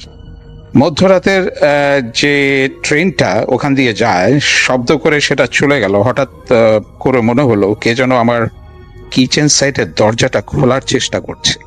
আমি প্রথমে পাত্তা দিলাম না, ভাবলাম এলাকার কুকুর কিংবা বেড়াল হতে পারে, হয়তো দেয়ালের কাছে এসে ঘুমানোর চেষ্টা করছে। একটু পরে আবারও শব্দটা হচ্ছে ঘরের ছিটকিনি খুলতে গেলে যেমন করে শব্দ হয় ঠিক তেমনি। একবার চিন্তা করলাম, আচ্ছা চোর টোর নয় তো। আমি জোরে চিৎকার দিয়ে বললাম, কে ওখানে, কে ওখানে? কোনো সাড়া শব্দ নেই, সব চুপচাপ থেমে গেল। ঘুমানোর চেষ্টা করছি, কিন্তু আবারও ছিটকিনি খুলে ফেলার মতো শব্দ পেলাম। এবার আমি বিছানা থেকে উঠে গেলাম, লাইট জ্বালিয়ে দরজা খুলে দেখি ওখানে কেউ নেই। ওই সাইডটা তো পুকুর আর পানি, ওখানে কোনো ঘর বাড়িও নেই। দরজাটা বন্ধ করে ঘুমিয়ে পড়লাম। সকালে উঠে কলেজে গেলাম, নতুন পরিবেশ, নতুন বন্ধুদের সাথে পরিচিত হলাম। দিনটি কেটে গেল।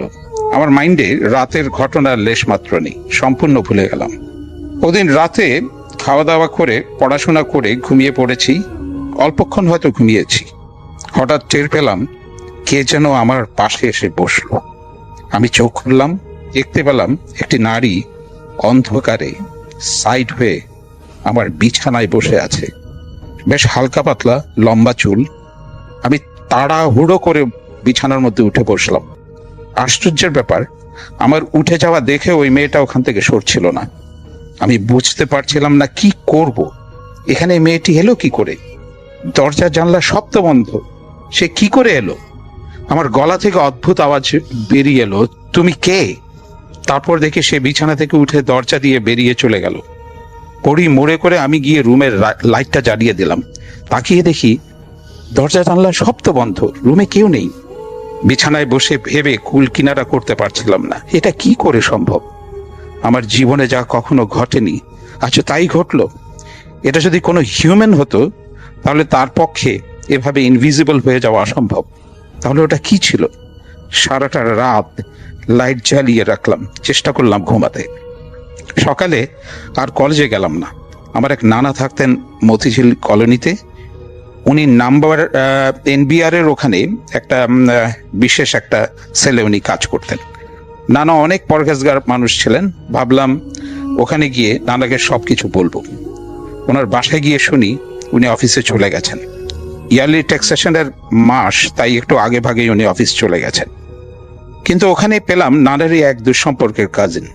এই নানা বাংলাদেশ, ভারত, যত রকমের যতগুলো মাজার শরীফ আছে এমন কোনো মাজারে নেই যে উনি যাননি। বলতে গেলে উনি মাজারেই পড়ে থাকেন, চাকরি বাকরি করতেন না। উনি কিভাবে চলতেন তা কেউ কিছু জানতো না। ওনার বয়স তখন আনুমানিক 50-এর মতো হবে, মাথায় একরাশ ঝাঁকড়া চুল। ওনাকে আমি অনেক বছর আগে চট্টগ্রামে দেখেছিলাম। এখানে দেখে আমি একটু অবাক হলাম। আমাকে দেখে উনি আমাকে চিনতে পারলো, বলল যে তুমি অমুকের ছেলে না? আমি বললাম জি।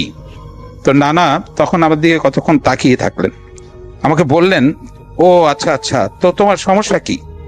আমি বললাম, আমার আবার কি সমস্যা? তো উনি বললেন, তুমি ঢাকায় নতুন বাসায় উঠেছো না?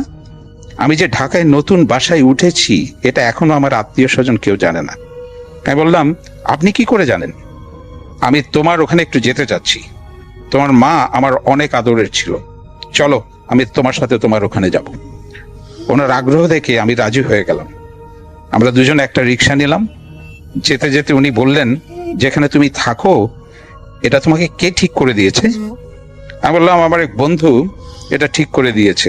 বাড়িটা তারই এক বন্ধুর বাবার বাড়ি। ও আচ্ছা আচ্ছা, চলো গিয়ে দেখি কেমন বাসা। বাসায় পৌঁছার পর দরজা খুলতেই আমার নানা স্ট্রেইট বেডরুম পেরিয়ে কিচেনের দিকে চলে গেলেন। কিচেনে দাঁড়িয়ে এদিক ওদিক তাকলেন। ওনার চোখ দেখলাম লাল হয়ে উঠল। আমাকে বললাম, তুমি একটু দাঁড়ো, আমি আসছি। তাই আমি বললাম, কোথায় যাচ্ছেন? উনি বললাম, আসছি। অবাক হলাম, কোথায় গেলেন উনি? একটু পরে দেখি একটা বড় ঠেলা গাড়ি নিয়ে উনি হাজির। আমাকে বললেন, মালপত্র যা আছে সব তাড়াতাড়ি এখানে তোলো। কি বলেন আপনি? মাত্র 2 দিন হলো আমি এখানে এসেছি। ঢাকায় বাসা পাওয়া অনেক কঠিন, কোথায় যাব? উনি বললেন, যদি বাঁচতে চাও যা বলছি করো, সব মালপত্র তোলো, জায়গাটা ভালো না।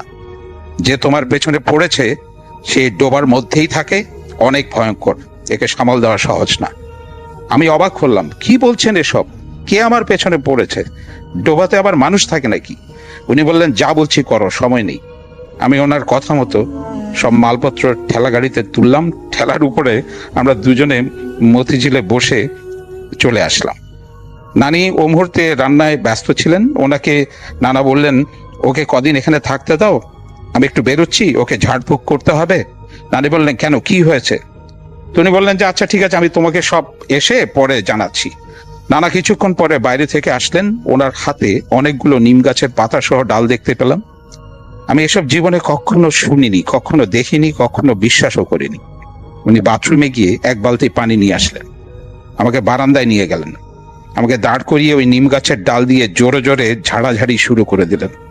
এমন ভাবে ঝাড়ছেন, অন্য সময় হলে হয়তো অনেকেই অনেক ব্যথা পেত। একেবারে মাথার উপর থেকে শুরু করে পা পর্যন্ত উনি ঝাড়ছেন, কিন্তু আমার তেমন কিছু ব্যথা কিংবা আমি তেমন কিছু অনুভব করতে পারছিলাম না। উনি বিড়বিড় করে কি যেন সবকিছু বলছেন।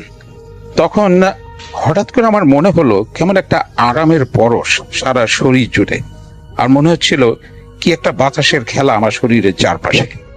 ঝাড়ার পর উনি বাথরুম থেকে আনা বালতির পানি আমার মাথার উপর ঢেলে দিলেন। বারান্দার এক সাইডে একটা ড্রেন পাইপ থাকে, অনেক সময় পানি ধুলে ওদিক দিয়ে বেরিয়ে যায়।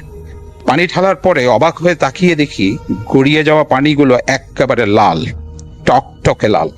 আমি অবাক হয়ে তাকিয়ে থাকলাম ঝরে যাওয়া পানির দিকে। উনি বললেন, তুমি বেঁচে গেলে। কিসের থেকে বাঁচলাম? নানা এসব কি বলছেন? নানা বললেন, এসব নিয়ে আর মাথা ঘামিও না, আর কখনো ওদিকে যাবেন। বাসা থেকে যদি তোমার প্রয়োজন হয়, খুব দরকার হয়, কদিন অন্তত চুপচাপ থাকো, তারপরে তুমি অন্য কোথাও কোনো এলাকাতে বাসা খুঁজে নিও। আমি আশা করছি তোমার আর কোনো অসুবিধা হবে না। আমি যা করার করে দিয়েছি। সেদিন রাতে আমার জীবনের বুঝি শ্রেষ্ঠ ঘুম আমি ঘুমিয়েছিলাম। কেমন স্নিগ্ধ নিশ্চিন্ত এক ঘুমের জগতে হারিয়ে গিয়েছিলাম। ঘুম থেকে উঠে মনে হলো এক নতুন জীবন পেয়েছি। সেই নানাকে ধন্যবাদ। আমার এ জীবনে ওনার সাথে আর কখনো কোথাও দেখা হয়নি। একদিন পরেই উনি নানা ঢাকা থেকে চলে গিয়েছিলেন।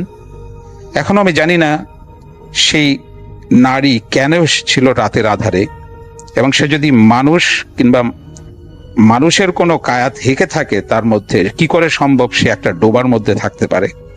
কেন সে আমার উপর ভর করতে চেয়েছিল? এসব কিছুরই উত্তর আমার জানা নেই।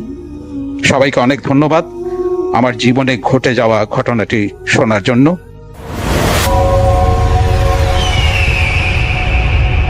আফনান ভাই সেকেন্ড ঘটনার জন্য অনেকে অপেক্ষা করছেন। এখন যে ঘটনাটি প্লে করব সেটি হচ্ছে আফনান ভাইয়ের সাথে, মানে আফনান ভাইয়ের শেয়ার করা একটি ঘটনা।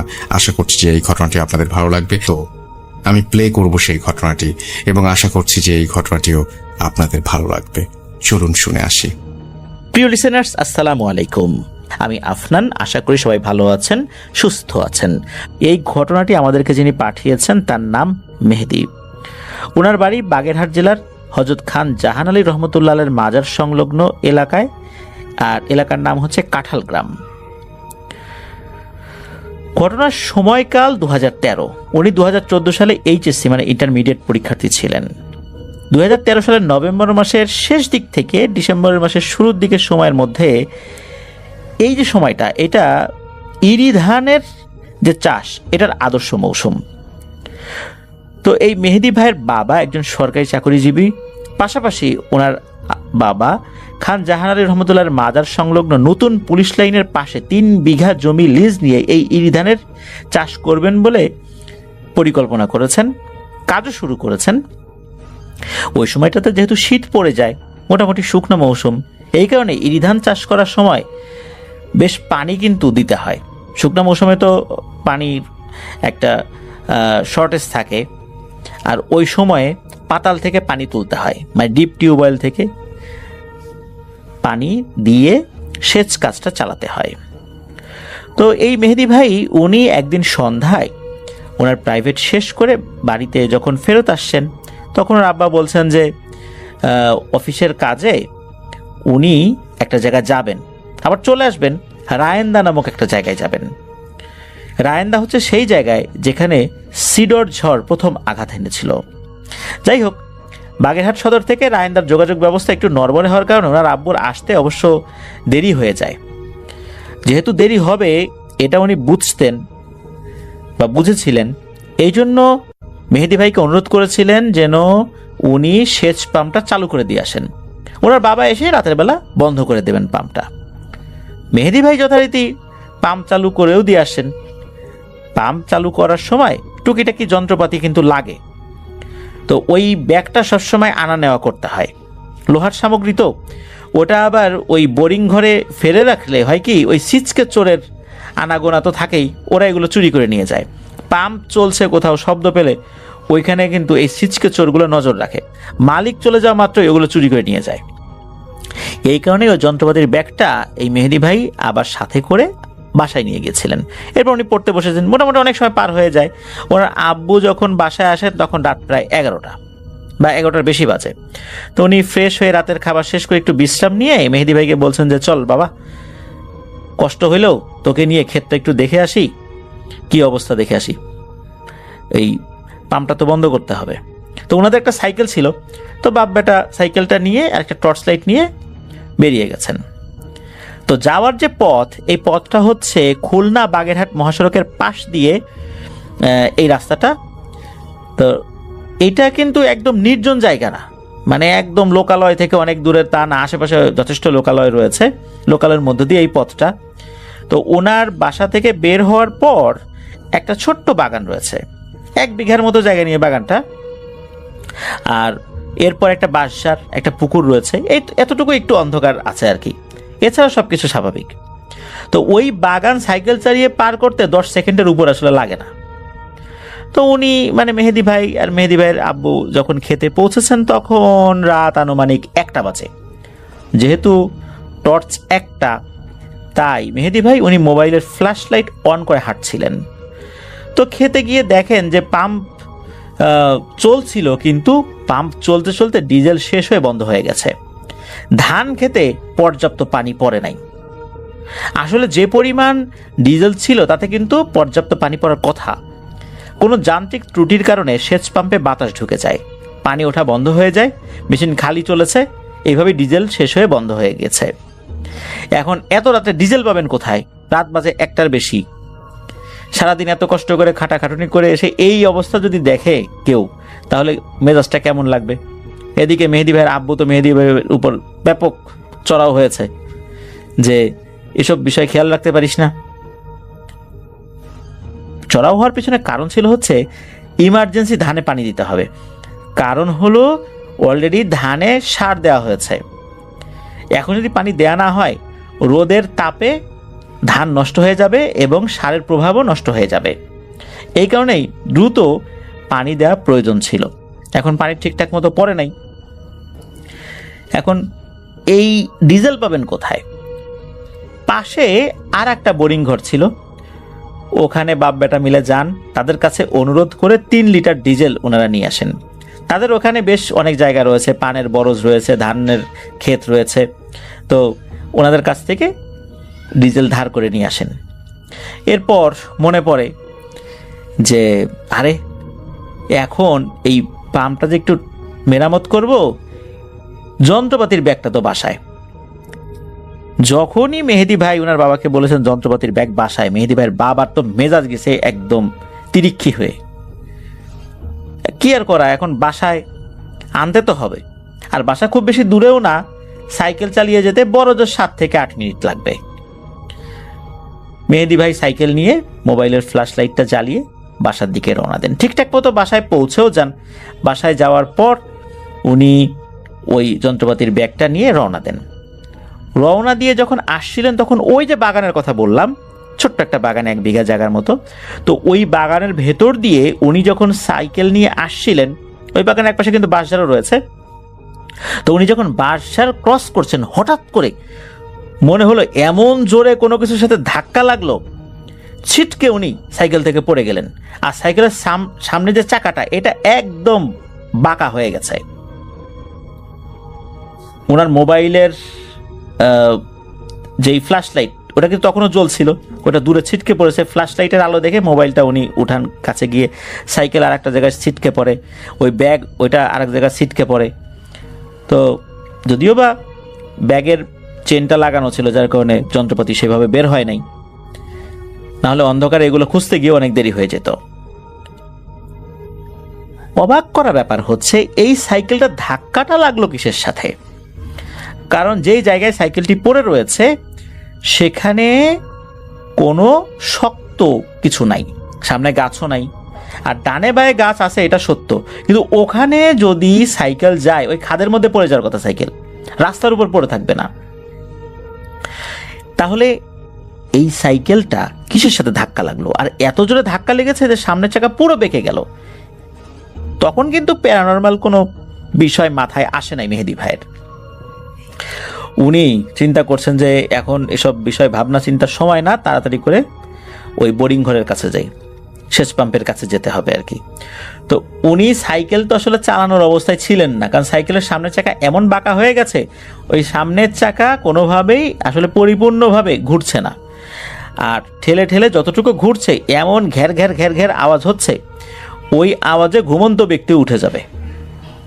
কারণ টায়ারের উপরে একটা স্টিলের বা টিনের একটা আবরণ থাকে, ওইটার সাথে ধাক্কা লাগছে আর ঘটাং ঘটাং শব্দ হচ্ছে, দূর থেকে সেই শব্দ পাওয়া যাচ্ছে। তো উনি সাইকেল ঠেলতে ঠেলতেই ক্ষেতের দিকে যাবেন আর কি, সেই চিন্তা করেই সাইকেল ঠেলা শুরু করেছেন। তো উনি যখন সাইকেল নিয়ে এগিয়েছেন, হঠাৎ করে বাঁশঝাড়ের পাশে 5 থেকে 6 বছর বয়সী একটা মেয়েকে দাঁড়িয়ে থাকতে দেখেন। এত রাতের বেলা এইখানে একটা মেয়ে দাঁড়িয়ে আছে। তো মেয়েটি স্বাভাবিকভাবেই একটা 5-6 বছর বয়সী মানুষের বাচ্চা যেরকম দেখতে হয় ওই রকমই মায়াবী চেহারা, ফেল ফেল করে মেহেদী ভাইয়ের দিকে তাকিয়ে আছে।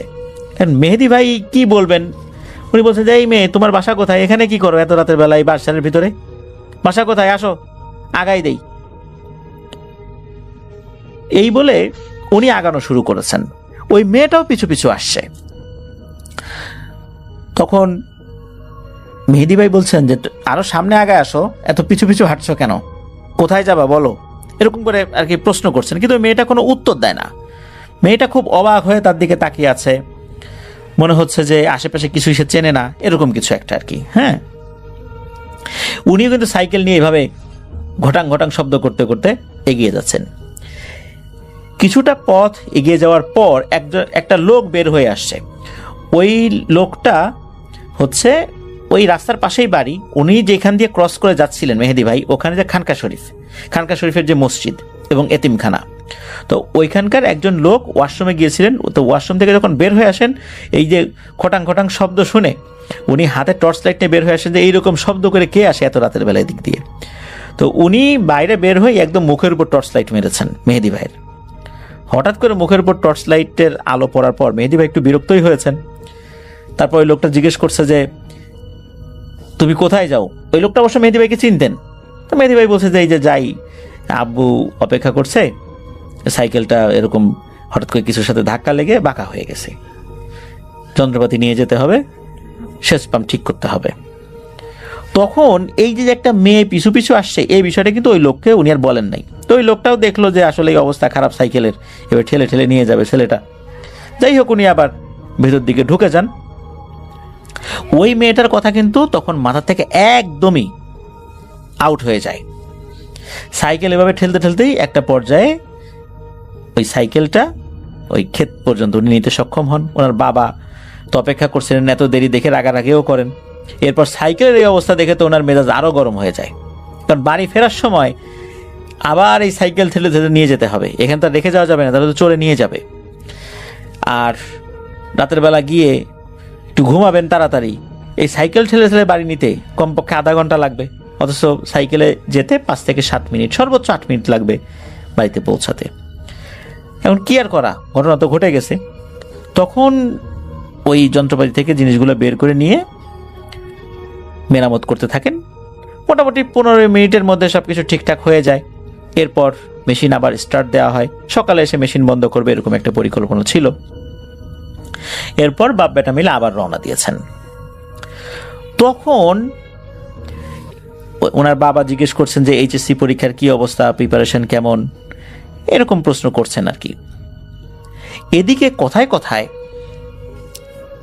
অনেকটা পথ আসতে আসতে যখন ওই বাসারের কাছে চলে আসছে না, তখন মেহেদী ভাইয়ের মনে পড়েছে ওই মেয়েটার কথা, যারে এখানে একটা মেয়েকে দেখছিলাম না আমার পিছু পিছু আসছিল, মেয়েটা কোথায় গেল। তো ওরা আব্বুর কাছ থেকে টর্চ লাইটটা নিয়ে বাসার আশেপাশে বিভিন্ন জায়গায় টর্চ লাইট মারছে। তখন বাবা জিজ্ঞেস করছে যে এই কি হয়েছে, কি খুঁজিস। তো মেহেদী ভাই বলছেন যে আমি এখানে বেশ কিছুক্ষণ আগে একটা মেয়েকে দেখছি এরকম এরকম, আমার পিছু পিছু আসছিল, কিন্তু এখন কোথায় গেল তো বুঝতে পারলাম না। কিছু সময় চুপ করে থাকলেন ওনার আব্বু, মনে হয় কিছু ভাবলেন। এরপর উনি বললেন, এই শোন, এই তোর চোখের দৃষ্টি বিভ্রম হয়েছে রাতের বেলা, বাসায় গিয়ে অজু করে 1-2 বার আয়াতুল কুরসি পড়ে তারপর ঘুমাতে যাস, কিন্তু ভুল যেন না হয়। তো এইভাবেই কথা বলতে বলতে বাসায় চলে আসছেন। ওনার আব্বু ওনার রুমে চলে যায়। ক্লান্ত থাকায় উনি আর অজুও করেন নাই, আয়াতুল কুরসিও পড়েন নাই, ঘুমাই গেছেন। এরপর 4-5 দিন স্বাভাবিকভাবেই কাটে। এরপর এক রাতে ঘটে একটা ঘটনা। ঘুমিয়ে আছেন উনি, মানে মেহেদী ভাই, হঠাৎ করে ওনার কাছে মনে হয় কেউ ওনার হাত ধরে টানছে। সাধারণত বাচ্চাদের হাত তো ছোট হয়, আঙ্গুলগুলো ছোট হয়, তো বাচ্চারা যদি বড়দের হাত ধরে টানে কেমন অনুভূতি হয়, ওই রকম অনুভূতি, নরম নরম হাত, ছোট ছোট আঙ্গুল। তো ওনার হঠাৎ করে ঘুম ভেঙে যায়। উনি যখন চোখ মেলেছেন, ওনার চোখের সামনে একদম অন্ধকার, অথচ উনি খাট থেকে নেমে দাঁড়িয়ে আছেন, উনি কিন্তু দাঁড়ানো অবস্থায়। উনি চিন্তা করেন কি ব্যাপার, সামনে এত অন্ধকার কেন, রুমে তো ডিম লাইট জ্বালানো আছে, আমার সামনে কি। সামনে হাত দিয়ে দেখেন উনি একদম দরজার মুখোমুখি দাঁড়িয়ে আছেন, দরজাটা বন্ধ, অথচ বিছানা থেকে নেমে উনি দরজার মুখোমুখি দাঁড়িয়ে আছেন। যেহেতু ওনার ঘরের সুইচ কোথায় এটা উনি চিনতেন, ওখান থেকে হাত বাড়িয়ে দরজার পাশেই সুইচ ছিল, সুইচটা জ্বালান। সুইচটা জ্বালানোর পরে দেখা গেল রুমে কিচ্ছু নাই। তখন একটু ভয় লাগা শুরু করে যে আমি কিভাবে বিছানা থেকে নেমে ঠিক দরজা বরাবর দাঁড়ালাম, আমার তো রাতের বেলা হাঁটাহাঁটি, মানে ঘুমের মধ্যে হাঁটাহাঁটির কোনো অভ্যাস নাই। যাই হোক, ওই রাতটা ওইভাবেই কেটে যায়, কোনো সমস্যা হয়নি। পরদিন সকালবেলা উনি প্রাইভেট শেষ করে কলেজে গিয়েছেন। কলেজে যাওয়ার পর থেকে শুরু হয় ওনার সাথে কিছু প্যানর্মাল ঘটনা ঘটা। উনি ক্লাসরুম থেকে হঠাৎ করে দেখেন যে কলেজের ওয়াশরুমের দিকে যখন তাকিয়েছেন, ওদিকে চোখ গিয়েছে, ওই যে রাত্রের সেই মেয়েটা, 5-6 বছর বয়সী মেয়েটা ওইখানে দাঁড়িয়ে আছে। ওইটা দেখে ক্লাসে থাকা স্যারকে বলেন যে স্যার একটু ওয়াশরুমে যাবো, এই বলে উনি বাইরে বের হয়ে ওই ওয়াশরুমের দিকে গিয়েছেন। এরপরে ওই মেয়েটাকে উনি আর দেখেন না। এরপর আবার উনি ক্লাসে ফেরত আসছেন। এর মধ্যে আর কিছু হয় নাই। রাতের বেলা উনি যখন ঘুমাতে গিয়েছেন তখন উনি আবার অনুভব করছেন কেউ ওনার হাত ধরে টানছে। চোখ খুলে উনি দেখেন ঠিক আগের রাতের মতো একই অবস্থা, চারদিকে অন্ধকার, উনি দরজার সামনে দাঁড়িয়ে আছেন। ঘটনা কি? এটা কিভাবে সম্ভব? উনি কিভাবে বিছানা থেকে নেমে দরজার সামনে দাঁড়িয়ে আছেন? ব্যাপারটা বেশ গোলমেলে। উনি শুরুর দিকে এই বিষয়টা আসলে কাউকে বলেন নাই, ওনার মা বাবাকেও বলেন নাই যে এরকম হচ্ছে, 2 রাত এরকম হয়েছে। তারপরে ওই মেয়েটাকে ওই কলেজের ওয়াশরুমের কাছে দেখেছেন। উনি বাসার থেকে বাইরে বের হয়েছেন, ওনাদের এলাকায় একজন ব্যক্তি, তার নাম হলো আব্দুল মজিদ। তো এই আব্দুল মজিদের বাবা উনি মানুষকে ঝাড়ফুঁক করেন, কেউ ভয় পেলে ঝাড়ফুঁক করে দেন, তবে কোনো টাকা পয়সা নেন না, বিনিময়ে দোয়া চান যে আমার জন্য দোয়া করবে, আর কিছু না। তো সেই আব্দুল মজিদ মামা বলে সম্বোধন করেন আর কি তাকে। তো সেই আব্দুল মজিদ মামাকে সব ঘটনা খুলে বলেন যে ঘুমের ঘরে কি হচ্ছে। এগুলো শুনে উনি বলেন যে আসলে আমার আব্বা তো ভয় পেলে ঝাড়ফুঁক করে, তুমি যেতে পারো আমার আব্বার কাছে, কিন্তু আমার মনে হয় তুমি মসজিদের ইমাম সাহেবের কাছে যাও। মনে হয় যে বিষয়টা আসলে শুধু ছোটোখাটো ভয়ের ব্যাপার না, এটা বেশ জটিল, যেটা আমার আব্বা পারবে না। তার মানে হচ্ছে যে এই আব্দুল মজিদ মামা উনি তার বাবার কাছে যেতে নিরুৎসাহিত করলেন, নিষেধ করে নাই, নিরুৎসাহিত করেছেন, ভালো কারো কাছে যাওয়ার পরামর্শ দিয়েছিলেন আর কি। তো উনি ওই দিনই মাগরিবের নামাজ শেষ করে ইমাম সাহেবের কাছে গিয়েছেন এবং শুরু থেকে শেষ পর্যন্ত সবকিছু বলেছেন। প্রাথমিকভাবে উনি ঝাড়ফুঁক করে দিয়েছেন এবং উনি বলেও দেন যে এরপর যদি রাত্রে কখনো এরকম হয় তুমি দেরি না করে আমার কাছে চলে এসো। ওই রাত্রে আবার সেম ঘটনা ঘটে, সেটা আরো কিছু ঘটে। যেমন শুধু যে উনি খাট থেকে নেমেছেন তা না, উনি খাট থেকে নামার পর ফ্রিজের সাথে ওনার মাথার প্রচন্ড একটা ধাক্কা লাগে, মানে প্রচন্ড আঘাত লাগে। এতে করে ফ্রিজের উপরে থাকা কাচের বোতল নিচে পড়ে গিয়ে ভেঙে যায়। আর এই শব্দে ওনার আব্বা আম্মা চলে আসে, এই কি হয়েছে, ভাঙচুর হচ্ছে কেন। ওই সময় অবশ্য দরজা খোলা ছিল কোনো এক কারণে, তারা ভিতরে ঢুকে দেখে এই অবস্থা। উনি ওনার রুম থেকে বের হয়ে আর এক জায়গায় গিয়ে ফ্রিজের সাথে ধাক্কা খেয়ে ফ্রিজের উপর থেকে কাচের বোতল পড়ে গেছে। বিষয়টা তো আসলে অন্যরকম। ওনার আব্বা কিন্তু এই বিষয়টা দেখে অস্বাভাবিক মনে করেছেন। তখন জিজ্ঞেস করেছেন বলতো ঠিকঠাক করে কি হয়েছে। তখন সব কথা ওই সময় পর্যন্ত যা যা হয়েছে মেহেদী ভাই ওনার আব্বা আম্মাকে খুলে বলেন। এরপর ওনার আব্বা এই বিষয়টা যাতে দ্রুত সমাধান করা যায় এই জন্য উনি ওই মসজিদের ইমাম সাহেবের কাছে আবার যান। এরপর ওই মসজিদের ইমাম 3টা কাগজ লিখে 3 দিন মাগরিবের নামাজ শেষে একটা একটা করে আগুন জ্বালিয়ে ঘরে ঢোকার যে প্রবেশদ্বার সেখানে এই কাজটি করতে বলেন আর কি। আগুন জ্বালিয়ে ওটা পুড়িয়ে দিতে বলেন। এরপর পুড়ে যাওয়ার পর যে ছাইটা হয় এটা হালকা এই মেহেদী ভাইয়ের নাকের নিচে ডলে দিতে বলেন। তো ওই দিন মাগরিব বাদ এই কাজ করলে ওনার ভিতর চলে আসে অনেক পরিবর্তন, মানে মেহেদী ভাইয়ের ভিতর অনেক পরিবর্তন চলে আসে। ওই কাগজে আগুন দেওয়ার সাথে সাথে মেহেদী ভাই ঘাড়ে এতটা ভার অনুভব করেছেন যে উনি আর দাঁড়িয়ে থাকতে পারছেন না। মনে হচ্ছে ঘাড়ের উপর এমন চাপ দিয়েছে বা ভারী কিছু তুলে দেওয়া হয়েছে, উনি আর দাঁড়াতেই পারছেন না। ওনার ওজন থেকেও আরো 5-6 গুণ বেশি ওজনের কোনো কিছু ওনার ঘাড়ের উপর চাপিয়ে দেওয়া হয়েছে। উনি দাঁড়িয়ে থাকতে না পেরে হঠাৎ করে পড়ে যান। আর যখনই নাকে ছাই লাগিয়ে দেওয়া হয় তখন মনে হলো কেউ মরিচ পুড়িয়ে গরম মরিচ নাকে ডলে দিচ্ছে। মুহূর্তের মধ্যে উনি যন্ত্রণা ছটফট করতে লাগলেন। তখন এই মেহেদী ভাইয়ের আব্বা সেই ইমাম সাহেবকে আবার ডেকে নিয়ে আসেন। উনি এসে দেখেন যে উনি যন্ত্রণায় ছটফট করছেন, মানে মেহেদী ভাই যন্ত্রণা ছটফট করছেন। তখন উনি বললেন যে ওর উপর কোনো কিছু ভর করেছে। তো প্রথম দিনেই আসলে এই জিনিসটা তার উপস্থিতি জানান দিয়েছে। আর এখন যে 2টো কাগজ রয়েছে এখন এটা পুরানোর দরকার নাই, এটার একটা নির্দিষ্ট কাজ রয়েছে, এটা আমি করব। যেহেতু প্রথম দিনই নেগেটিভ রেজাল্ট চলে আসছে, বাকি কাগজ 2টা আমাকে দেন, ওগুলা আমি সহি নিয়মে ধ্বংস করে দিব। আর ওর উপর উপরি ছায়া পড়ছে, মানে জিনের আসর পড়ছে, ওকে ভালো হুজুরের কাছে নিয়ে যান। এছাড়া এই মুহূর্তে কোনো কিছু করার ক্ষমতা আমার নাই।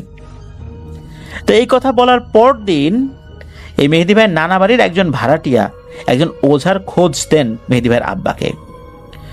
তো ওনার আব্বু সন্ধ্যার সময় ওই ওঝাকে বাড়িতে নিয়ে আসবেন বলে জানান। যথারীতি মেহেদি ভাই সন্ধ্যার সময় উনি রেডি হয়ে আছেন।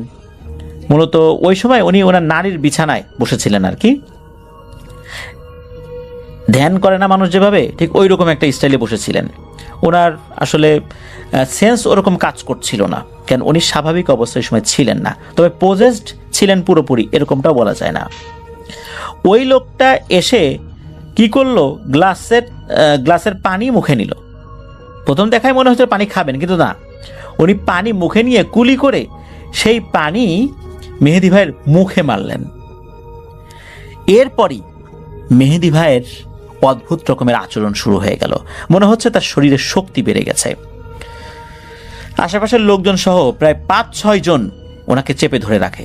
শুরু হলো ধস্তাধস্তি। এরপরে মেহেদি ভাইয়ের কিছু মনে নাই, তবে পরবর্তীতে মেহেদি ভাইয়ের আম্মুর কাছে যেটা জানতে পেরেছিলেন সেটা হচ্ছে যে সবাই তো ওনাকে চেপে ধরেছিল, তারপর ওনার শরীরে প্রচণ্ড শক্তি চলে আসে, ওনাকে ধরে রাখা যাচ্ছিল না।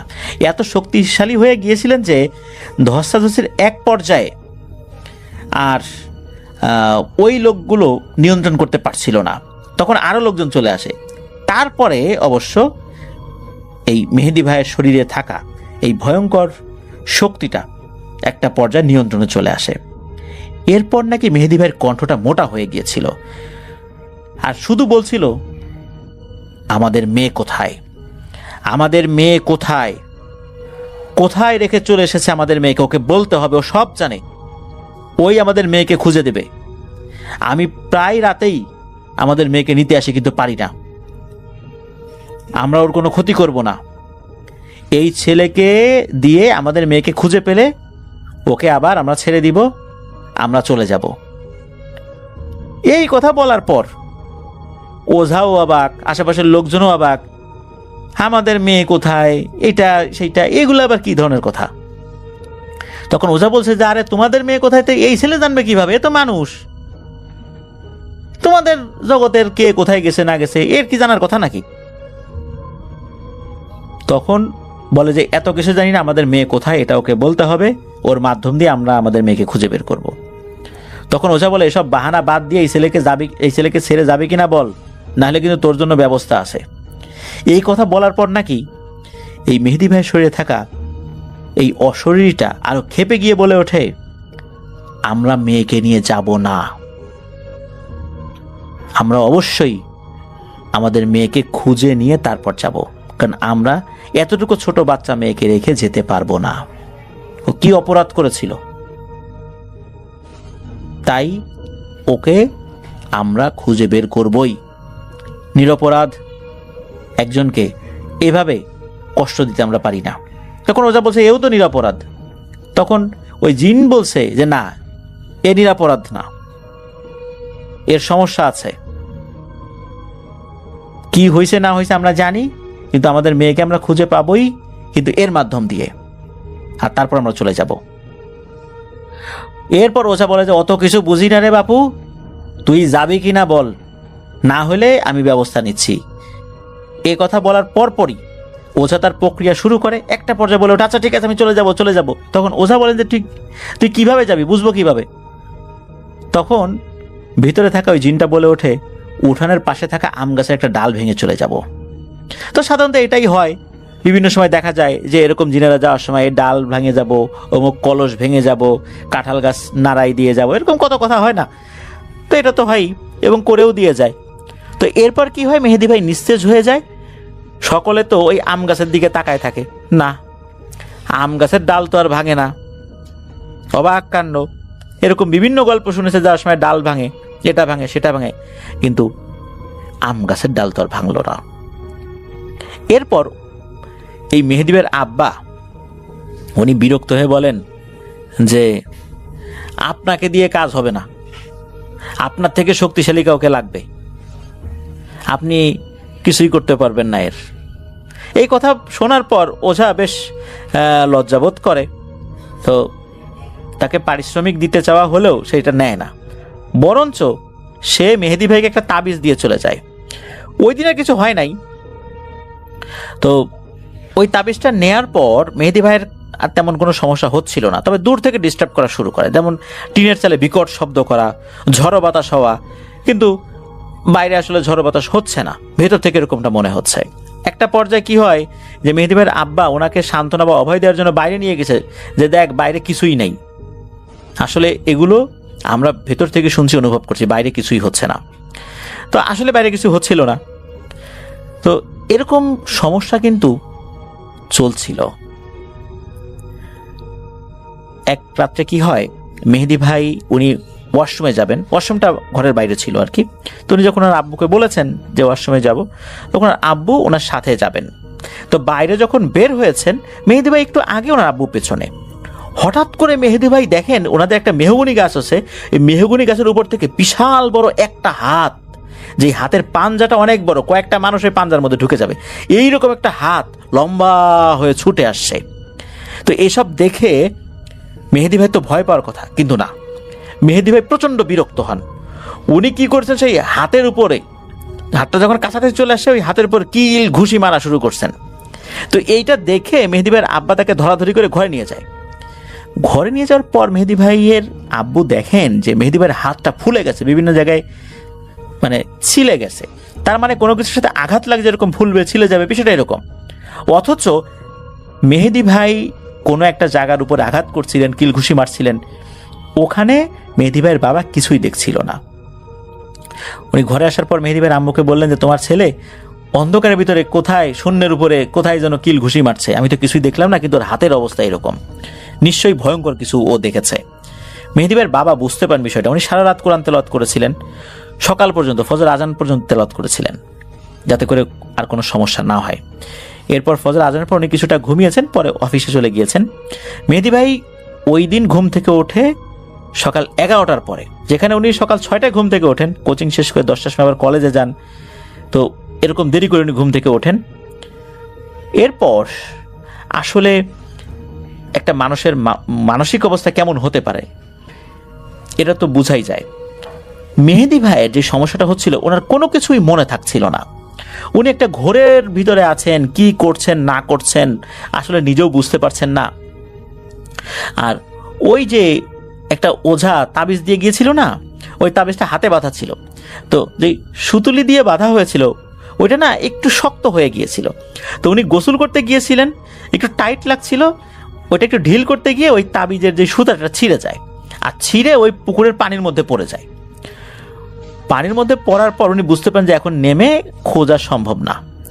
উনি আর গোসল না করে বাড়িতে চলে আসেন। এরপর মেহেদি ভাইয়ের আব্বু জানান যে ওনার এক কলিগ এক হুজুরের সন্ধান দিয়েছে, যিনি ডেমার হুজুর নামে পরিচিত। এই হুজুর নাকি বেশ ভালো প্যারানরমাল সমস্যার সমাধান দিতে জানে। সন্ধ্যা তো না, মানে দুপুরের পর যেন মেহেদি ভাই রেডি হয়ে বসে থাকেন, সেই হুজুর আসবে। হুজুর আসেন, হুজুরকে নিয়ে আসেন মেহেদি ভাইয়ের বাবা। এরপর হুজুর বিভিন্নভাবে মানে করছেন আর কি, ঝাড়ফুঁক করার চেষ্টা করছেন। তবে এর মধ্যে ঘটে আর একটা ঘটনা, সেটা হচ্ছে যে হুজুর আসার আগে উনি যখন বাসায় ছিলেন, ওয়াশরুমে গিয়েছেন গোসল করার জন্য দুপুরবেলা। তো ওয়াশরুমে একটা ড্রাম থাকে, এই ড্রামের মধ্যে পানি ছিল আর কি। তো ওই ড্রাম থেকে যখন উনি পানি নিতে যাবেন, দেখেন ওই ড্রামের ভিতর থেকে একটা হাত বের হয়ে আসছে, এবং ওই হাতটা মেহেদি ভাইকে ধরে ওই ড্রামের ভিতরে তার মাথাটা ঢুকিয়ে নেবে, এরকম একটা অবস্থা। উনি এই দৃশ্য দেখার সাথে সাথে ওই ওয়াশরুমে ছিল একটা পাইপ, আলগা একটা পাইপ ছিল, ওই পাইপটা দিয়ে ওই হাতের উপরে সমানে আঘাত শুরু করেছে। এদিকে ভেতরে এরকম ধুমধাম শব্দ হচ্ছে, এর মধ্যে কিন্তু মেহেদি ভাইয়ের বাবা ওই ডেমার হুজুরকে নিয়ে আসছেন। দরজা ভেঙে দেখা যাচ্ছে উনি শূন্যের উপরে পিটাপিটি করছেন। এরপর বোঝা যায় যে আসলে উনি কতটা সমস্যার মধ্যে রয়েছেন। ওয়াশরুমে যাবেন সেখানেও ভয়। এর আগে তো ওয়াশরুমে যেতে গিয়ে একটা হাত ওনার দিকে চলে আসছিল, এখন দিনের বেলা, দুপুর বেলা এরকম একটা সমস্যার মুখোমুখি উনি হলেন। তো যাই হোক, সেই হুজুর ওনাকে নিয়ে বসান, একটু চুপ থেকে চোখ বন্ধ করে কি যেন বিড়বিড় করে বলার পর চোখ খুলে এ অবধি যা কিছু হয়েছে সেসব কিছু ওই হুজুর বলতে থাকেন। কেন এই হাত দেখেছেন, কেন একটা মেয়েকে খুঁজে দেওয়ার কথা বলা হচ্ছে, সবকিছু ক্লিয়ার করেন এবং অনেকগুলো প্রশ্নের উত্তর পাওয়া যায়। ওই হুজুর বলেন, যেই রাত্রে ওই হাতের সাথে ধস্তাধস্তি হয়, মানে কিল ঘুষি হয় এই মেহেদি ভাইয়ের, সেই হাত নাকি আসলে মূলত মেহেদি ভাইকে ধরতে আসছিল না, আসছিল মেহেদি ভাইয়ের বাবাকে আক্রমণ করার জন্য। আগে থেকে এই জিনিসের সাথে কানেক্টেড হওয়ার কারণে মেহেদি ভাই নিজের চোখে এটা দেখে ফেলেন, আর ভয় না পেয়ে উনি উল্টো আক্রমণ করে বসেন। এতে ক্ষেপে যায় ওই শক্তিটা।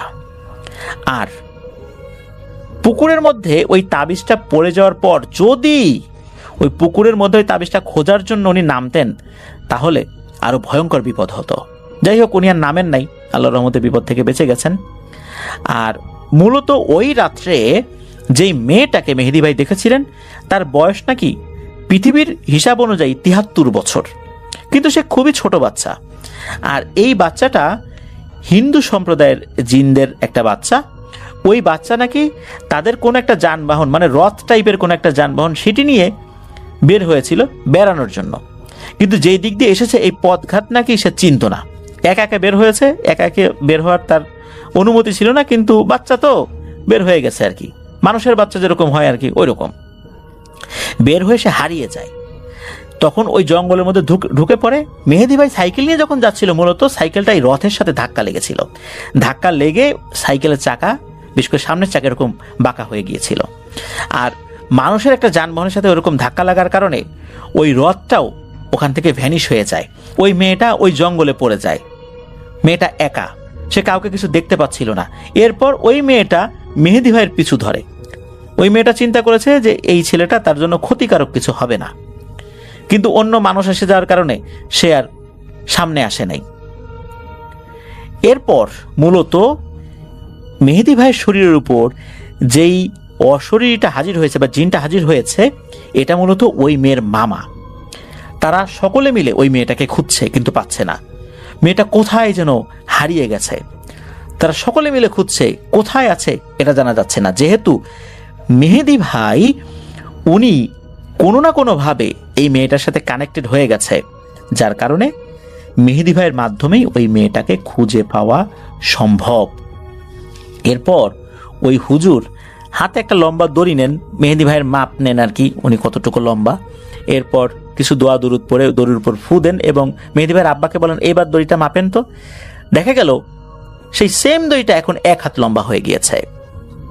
তার মানে হচ্ছে মেহেদি ভাইয়ের উপরে এই জিনেদের প্রভাব খুব মারাত্মকভাবে পড়েছে। তখন হুজুর বলেন যে এই মেয়ের পুরো পরিবারের ছায়া এই মেহেদির উপর পড়েছে, সুযোগ পেলে এর ক্ষতি করবেই। তখন এই যেই হুজুর, ডেমার হুজুর, তিনি বলেন এই সমস্যা থেকে মুক্তি পেতে হলে 3 ধাপে কাজ করতে হবে। আর এই হুজুর দাবি করেন প্রতি ধাপ পার করার পর তাকে নাকি 10,000 টাকা করে দিতে হবে। এদিকে ছেলেকে সুস্থ করার জন্য মেহেদি ভাইয়ের বাবা রাজি হয়ে যান, প্রথম ধাপেই 10,000 টাকা দেন। এরপর সেই হুজুর কিছু তদবির করেন। প্রথমে একটা তাবিজ দেন এবং এরপরে আরো 2টা তাবিজ দেন। বলেন যে প্রথম তাবিজটা 9 দিন পরে থাকতে হবে, এর 9 দিন পর আবার আরেকটা, তারপর আরেকটা। এরপরে ওই হুজুর পানি পড়া, তারপর সরিষার তেল, এগুলো দিয়ে গিয়েছেন। আরো কিছু বিষয় বলে যান আর কি। এই 9 দিনের পরে হচ্ছে দ্বিতীয় ধাপের কাজ শুরু হবে। তেল পড়া, তারপরে এই জিনিসগুলো তো বিশেষ করে তেল শরীরে মাখতে হবে, পানি পড়া খেতে হবে। সমস্যা হলো কি, যখনই এই পানি পড়া খান শরীরের ভেতর থেকে যন্ত্রণা শুরু হয়, আর তেল যখন শরীরে মাখেন শরীরের উপরিভাগে মারাত্মক জ্বালা যন্ত্রণা শুরু হয়, মনে হচ্ছে ওনার শরীরটাকে কেউ আগুনে ঝলসিয়ে দিচ্ছে। আর পানি খাওয়ার সাথে সাথে বমি, মাথা ব্যথা, জ্বর, এরকম 3 দিন যখন হয়েছে, তখন শারীরিক অবস্থার মারাত্মক অবনতি হয় মেহেদি ভাইয়ের। তখন এই ডেমার হুজুরের উপর থেকে মেহেদি ভাইয়ের বাবার আস্থা এবং বিশ্বাস উঠে যায়। এরপর ওনার বাবা বলেন যে এই তাবিজটা খুলে ফেলতো, আর পড়তে হবে না, আর এই পানি পড়া, তেল পড়া এগুলো বন্ধ কর, দেখি কি করা যায়। এর মধ্যে আসলে মেহেদি ভাই একদম পাগলের মতো হয়ে গিয়েছিলেন। উনি অনেক আচরণ করতেন, যেটা পরবর্তীতে সকলের কাছ থেকে শুনেছেন। ওনারও সেন্স থাকতো না আসলে উনি কি করতেন। উনি উদ্ভট জায়গার নাম বলতেন, তারপরে এমন এমন খাবার খেতে চাইতেন যেগুলো আসলে সচরাচর দেখাই যায় না, পাওয়াই যায় না। বাংলাদেশে এগুলোর নামই কেউ শোনে নাই, এমনও হতে পারে। এদিকে সামনে এইচএসসি পরীক্ষা, মানে ইন্টারমিডিয়েট পরীক্ষা, ছেলেটার এই অবস্থা, কি হবে সামনে। ওনার বাবা তো হন্যে হয়ে একজন ভালো হুজুরের সন্ধান শুরু করেছেন। আল্লাহর রহমতে পেয়েও যান। স্থানীয় গৌরম্ভা এলাকার একটি এতিমখানা মাদ্রাসা রয়েছে, সেই মাদ্রাসার প্রিন্সিপাল নাকি খুবই পারদর্শী এই সমস্ত বিষয় এবং খুব ভালো মানুষ। উনি বিল্লাল নামে পরিচিত। ওনার কাছে যখন এই বিষয়ে জানতে চাওয়া হয়, তথ্যগুলো শেয়ার করা হয়, তখন উনি ওনার অনুগত জিনদের মাধ্যমে কিছু তথ্য সংগ্রহ করেন। এই তথ্য জানার পর ওনার পুরো পরিবার তো হতবাক হয়ে গেছে, এ কি বলে হুজুর। শুরুর দিকে বিশেষ করে ওই যে ডেমার হুজুর যে বিষয়গুলো বলেছিলেন তার কিছু অংশ মিল রয়েছে, হ্যাঁ সত্যি এই বাচ্চা মেয়েটা এই জগতে এসে আটকে গেছে, তাকে খুঁজে পাওয়া যাচ্ছে না, মেহেদী ভাইয়ের মাধ্যমে খুঁজে পাওয়া যাবে, এটা সত্য। কিন্তু সমস্যা হয়েছে কি, এই যে ডেমার হুজুর, এই ডেমার হুজুর ভয়ঙ্কর একটা কাজ করে বসছেন। সেটা হচ্ছে এই হুজুর পুরোপুরি একটা ভণ্ড এবং ব্ল্যাক ম্যাজিশিয়ান, একটা লেবাসধারী, একটা দুষ্টু শয়তান। কারণ হচ্ছে উনি যখনই দেখছেন যে এই মেয়েটাকে খোঁজার জন্য মেয়ের মামা এই মেহেদী ভাইয়ের উপরে প্রভাব বিস্তার করেছে, তখনই তার মধ্যে এই দুষ্টমি ভাবটা প্রকট হয়, তখন তার আসল রূপ বেরিয়ে আসে। সে মূলত যে তাবিজটা দিয়েছিল, এই তাবিজের মাধ্যমে মেহেদী ভাইয়ের শরীরের মধ্যে এই জিনটাকে আটকে ফেলেছে। আর যেই পানি এবং তেল পড়া দিয়েছে, এই পানি খাওয়ার পর শরীরের ভেতরে থাকা ওই জিনটা মারাত্মক কষ্ট পায়, আর তেল পড়া দিলে ওই জিনের শরীরও জ্বালা পড়া ধরে যায়। আর এর প্রভাব তখন মেহেদী ভাইয়ের উপর পড়ে। টানা 9 দিন এই কাজটি করলে ওই জিন অনেকটা দুর্বল হয়ে যেত। এরপরে আরেকটা তদবির দিত, এরপরে আরেকটা তদবির দিত। ওই জিনটাকে একদম দুর্বল করে ফেলার পর ওই জিনটাকে পুরোপুরি বশে নিত। বশে নিয়ে তাকে দিয়ে অনেক অপকর্ম করাতো, অনেক ব্ল্যাক ম্যাজিকের কাজ করাতো। কিন্তু এই জিনটা ভালো ছিল, তাকে দিয়ে তার ইচ্ছার বিপরীতে এই কাজটা করাতো, এই প্ল্যানটাই করেছিল। আর যখন রাজি হয়ে যেত ওই জিনটা প্রাণে বাঁচার জন্য, তখন তার শরীরের ভিতর থেকে জিনটাকে যখন বাইরে বের করে আনা হতো, তখন মেহেদী ভাই সুস্থ হয়ে যেতেন। তখন মেহেদী ভাইয়ের পরিবার মনে করতো, আরে সুস্থ হয়ে গেছে তো। আসলে এর ভিতরে যে এমন একটা নোংরা কারসাজি চলছিল, এটা কেউ বুঝতে পারে নাই। এই হুজুর এসে বলেন যে এখানে ভয়ঙ্কর একটা কারসাজি চলছে। মূলত এখানে কাজ দুইটা, একটা হচ্ছে ওই মেয়েটাকে খুঁজে বের করা, দ্বিতীয়ত হচ্ছে এই যে মেয়ের মামা মেহেদীর শরীরে আটকে গেছে, তাকে সহি সালামতে মুক্ত করে দেওয়া। যদি কোনো কারণে এর ক্ষতি হয়ে যায়, তাহলে এই মেয়ের পরিবার হিংস্র রূপ দেখাবে, তাহলে এই ছেলের জীবন তো শেষ হবেই, এই পুরো পরিবারটাই শেষ হয়ে যাবে, মানে মেহেদী ভাইয়ের পরিবারই শেষ হয়ে যাবে। হুজুর উনি কোনো টাকা পয়সা দাবি করেন নাই, উনি শুধু এতটুকু বলেছিলেন যে এই মাদ্রাসার বাচ্চারা অনেক কষ্টে থাকে, খাবার দাবারের সমস্যা হচ্ছে, সাধ্য অনুযায়ী যতটুকু পারা যায় টাকা এবং 15টি কোরআন শরীফ যেন দেয়া হয়, এতটুকু, তাও জোরাজুরি নাই, যতটুকু সামর্থ্য হয় আর কি। মেহেদী ভাইয়ের বাবা খুব খুশি মনে রাজি হয়ে যান যে হুজুর আপনি আল্লাহর নামে কাজ শুরু করেন, ইনশাল্লাহ আশা করছি এবার আমরা সফল হব। এরপর হুজুর কাজ শুরু করেন। হুজুর কিছু পানি পড়া, তেল পড়া, রুকিয়া এগুলো দিয়ে যান এবং হুজুর বলেন যে এখানে অনেকগুলো কাজ করতে হবে।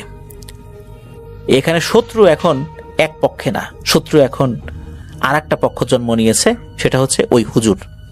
সেও তার স্বার্থ হাসিলের চেষ্টা করবে।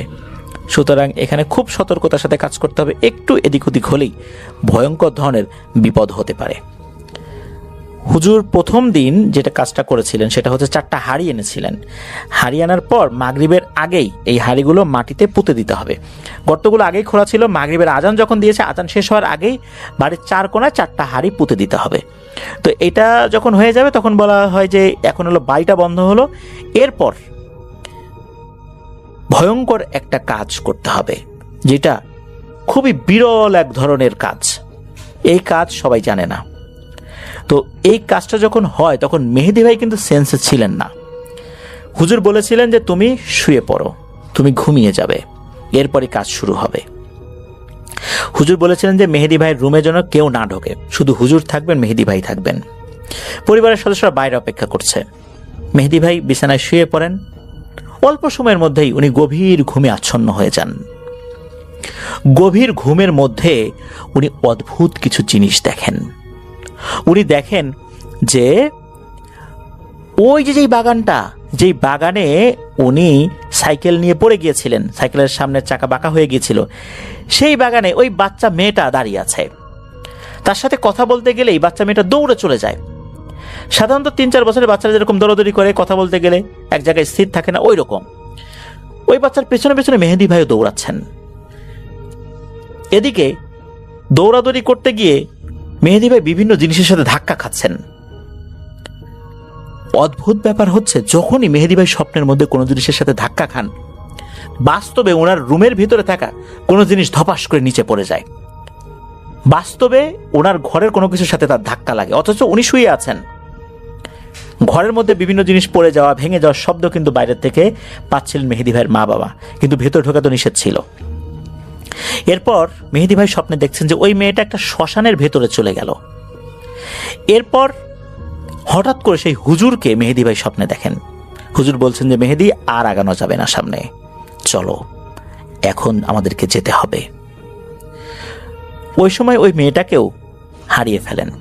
মেহেদী ভাই যখন ঘুম ভাঙে তখন দেখেন যে তার পাশে হুজুর আছে, বসে আছে। মেহেদী ভাই ঘুম থেকে ওঠেন। ওঠার পর তখন হুজুর তার মা বাবাকে ডাকেন। মা বাবা ঘরে এসে দেখেন যে বিভিন্ন জিনিস এলোমেলো হয়ে পড়ে আছে, কিছু জিনিস ভেঙে গেছে, যেগুলো আর কি ভঙ্গুর জিনিস, এগুলো উপর থেকে পড়ে ভেঙে গেছে। তখন মেহেদী ভাই বলেন স্বপ্নের মধ্যে উনি কি দেখেছেন। স্বপ্নের মধ্যে ওই মেয়েটির পিছনে দৌড়াতে গিয়ে উনি বিভিন্ন গাছ বা এই টাইপের কোনো জিনিসের সাথে ধাক্কা খেয়েছেন, যেটা ওরা রুমের মধ্যে হয়েছে। যখনই কোনো জিনিসের সাথে ধাক্কা খেয়েছেন তখনই ওই রুমের কোনো জিনিস ভেঙে পড়ে যায়। এটা খুবই অদ্ভুত একটা ব্যাপার। তো যাই হোক, ওই রাতের মতো ওইটা হয়। হুজুর বলেন যে পরের দিন আবার একই পদ্ধতিতে কাজ হবে, ইনশাল্লাহ দেখি আমরা কতটুকু কাজ আগাতে পারি। আর হুজুর কিছু কাজ দিয়েছিলেন, সেটা হচ্ছে যে মেহেদী ভাইয়ের শরীরে আটকে থাকা ওই মেয়ের মামাকে কিভাবে খুবই সতর্কতার সাথে আস্তে আস্তে তাকে মুক্তি দেয়া যায়।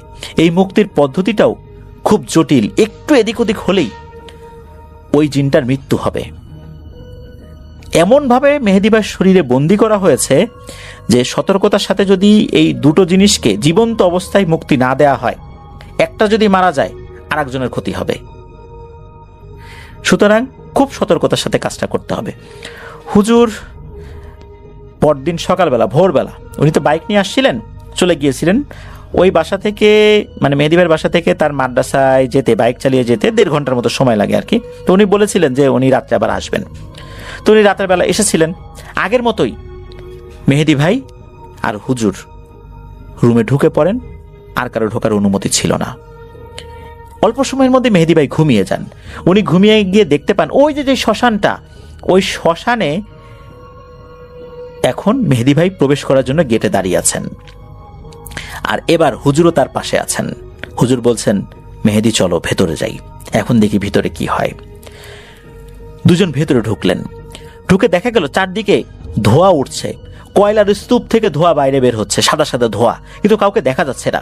অনেকক্ষণ হাঁটার পর হঠাৎ করে বাচ্চার কান্নার আওয়াজ ওনারা শুনতে পান। সেই বরাবর উনি এবং হুজুর হেঁটে গিয়ে দেখেন সেই বাচ্চা মেয়েটাকে কেউ যেন আটকে রেখেছে, মনে হচ্ছে তাকে কেউ বেঁধে রেখেছে। একটা মধ্যবয়স্কা মহিলা, এই মহিলাটা ওই বাচ্চাটাকে আটকে রেখেছে। মনে হচ্ছে যে ওই বাচ্চাটাকে দিয়ে সে বিশেষ কিছু করাতে চায়।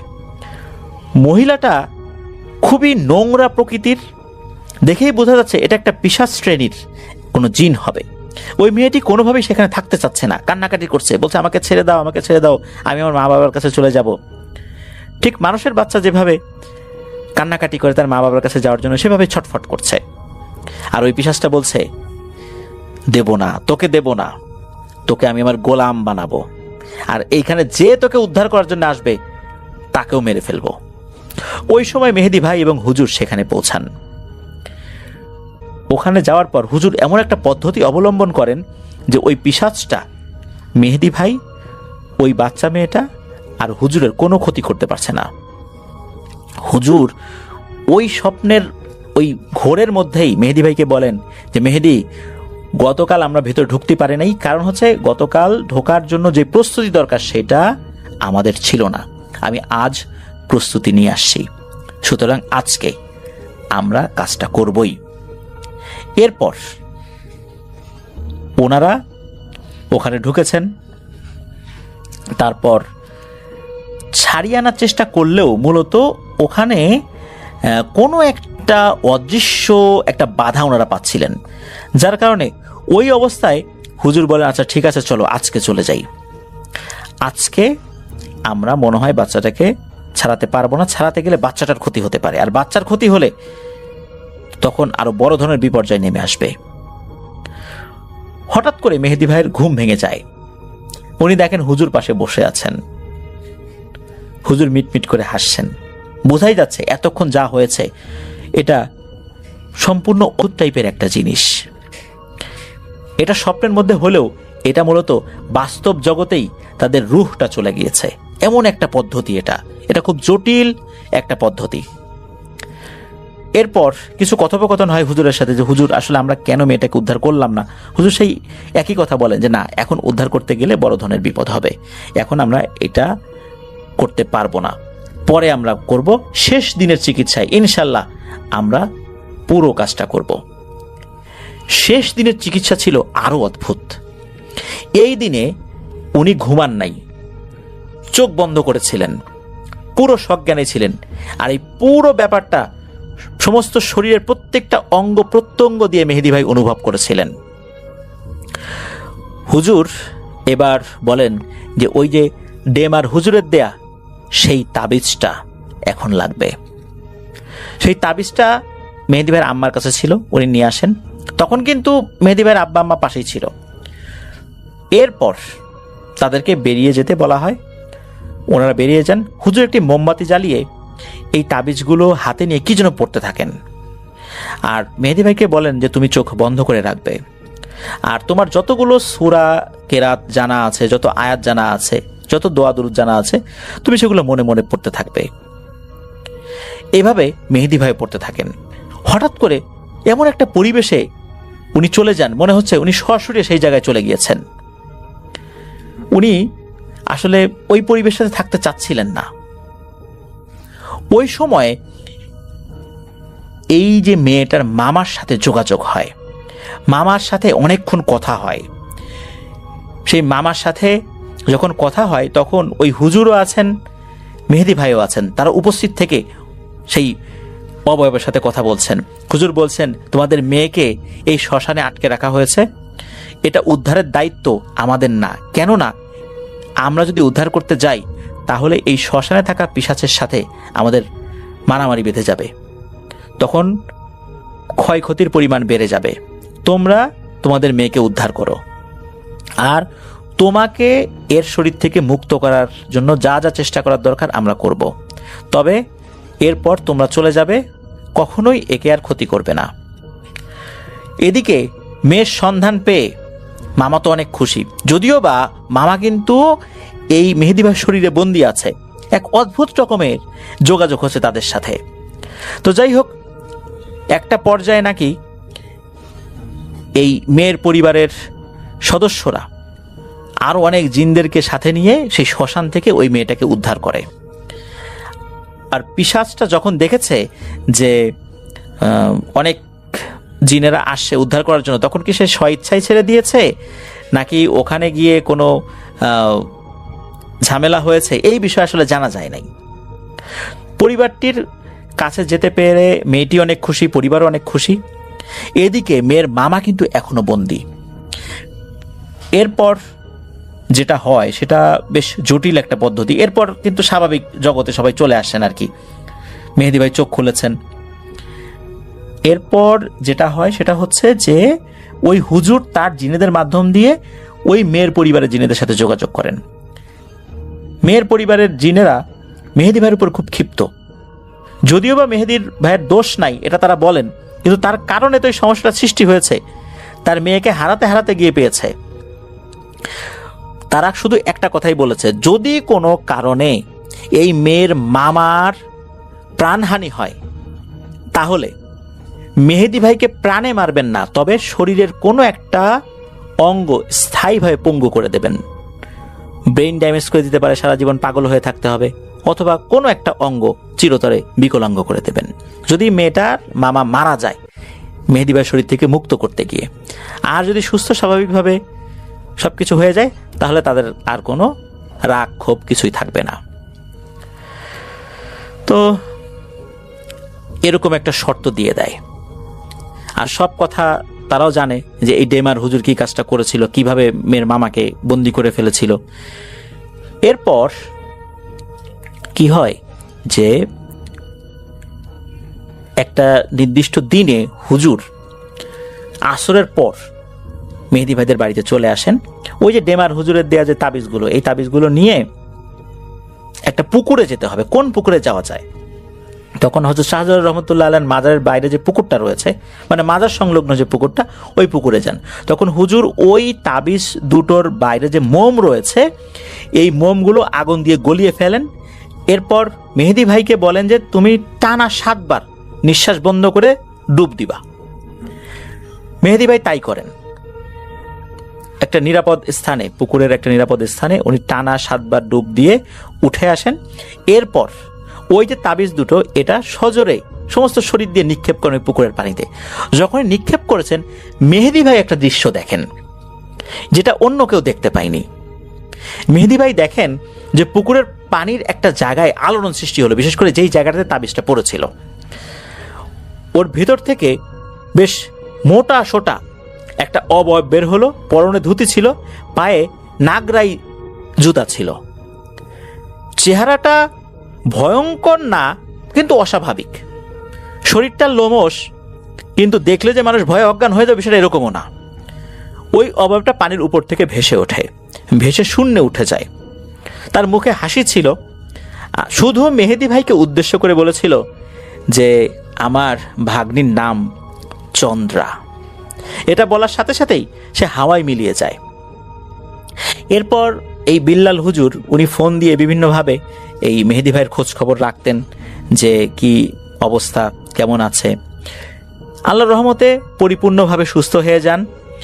আর এই ঘটনায় খুশি হয়ে মেহেদি ভাইয়ের বাবা নগদ 50,000 টাকা এতিমখানায় দান করেছিলেন, সেই সাথে 15টি কোরআন শরীফ দান করেছিলেন বাচ্চাদের পড়ার জন্য। আল্লাহর রহমতে মেহেদি ভাই পুরোপুরি সুস্থ, আলহামদুলিল্লাহ। তো এইভাবেই এই সমস্যাটার সমাধান হয়েছিল। রাসেল ভাইকে ধন্যবাদ, লিসেনারদেরকে ধন্যবাদ। আশা করি গল্পটি আপনাদের ভালো লেগেছে। সুস্থ থাকবেন। আসসালামু আলাইকুম।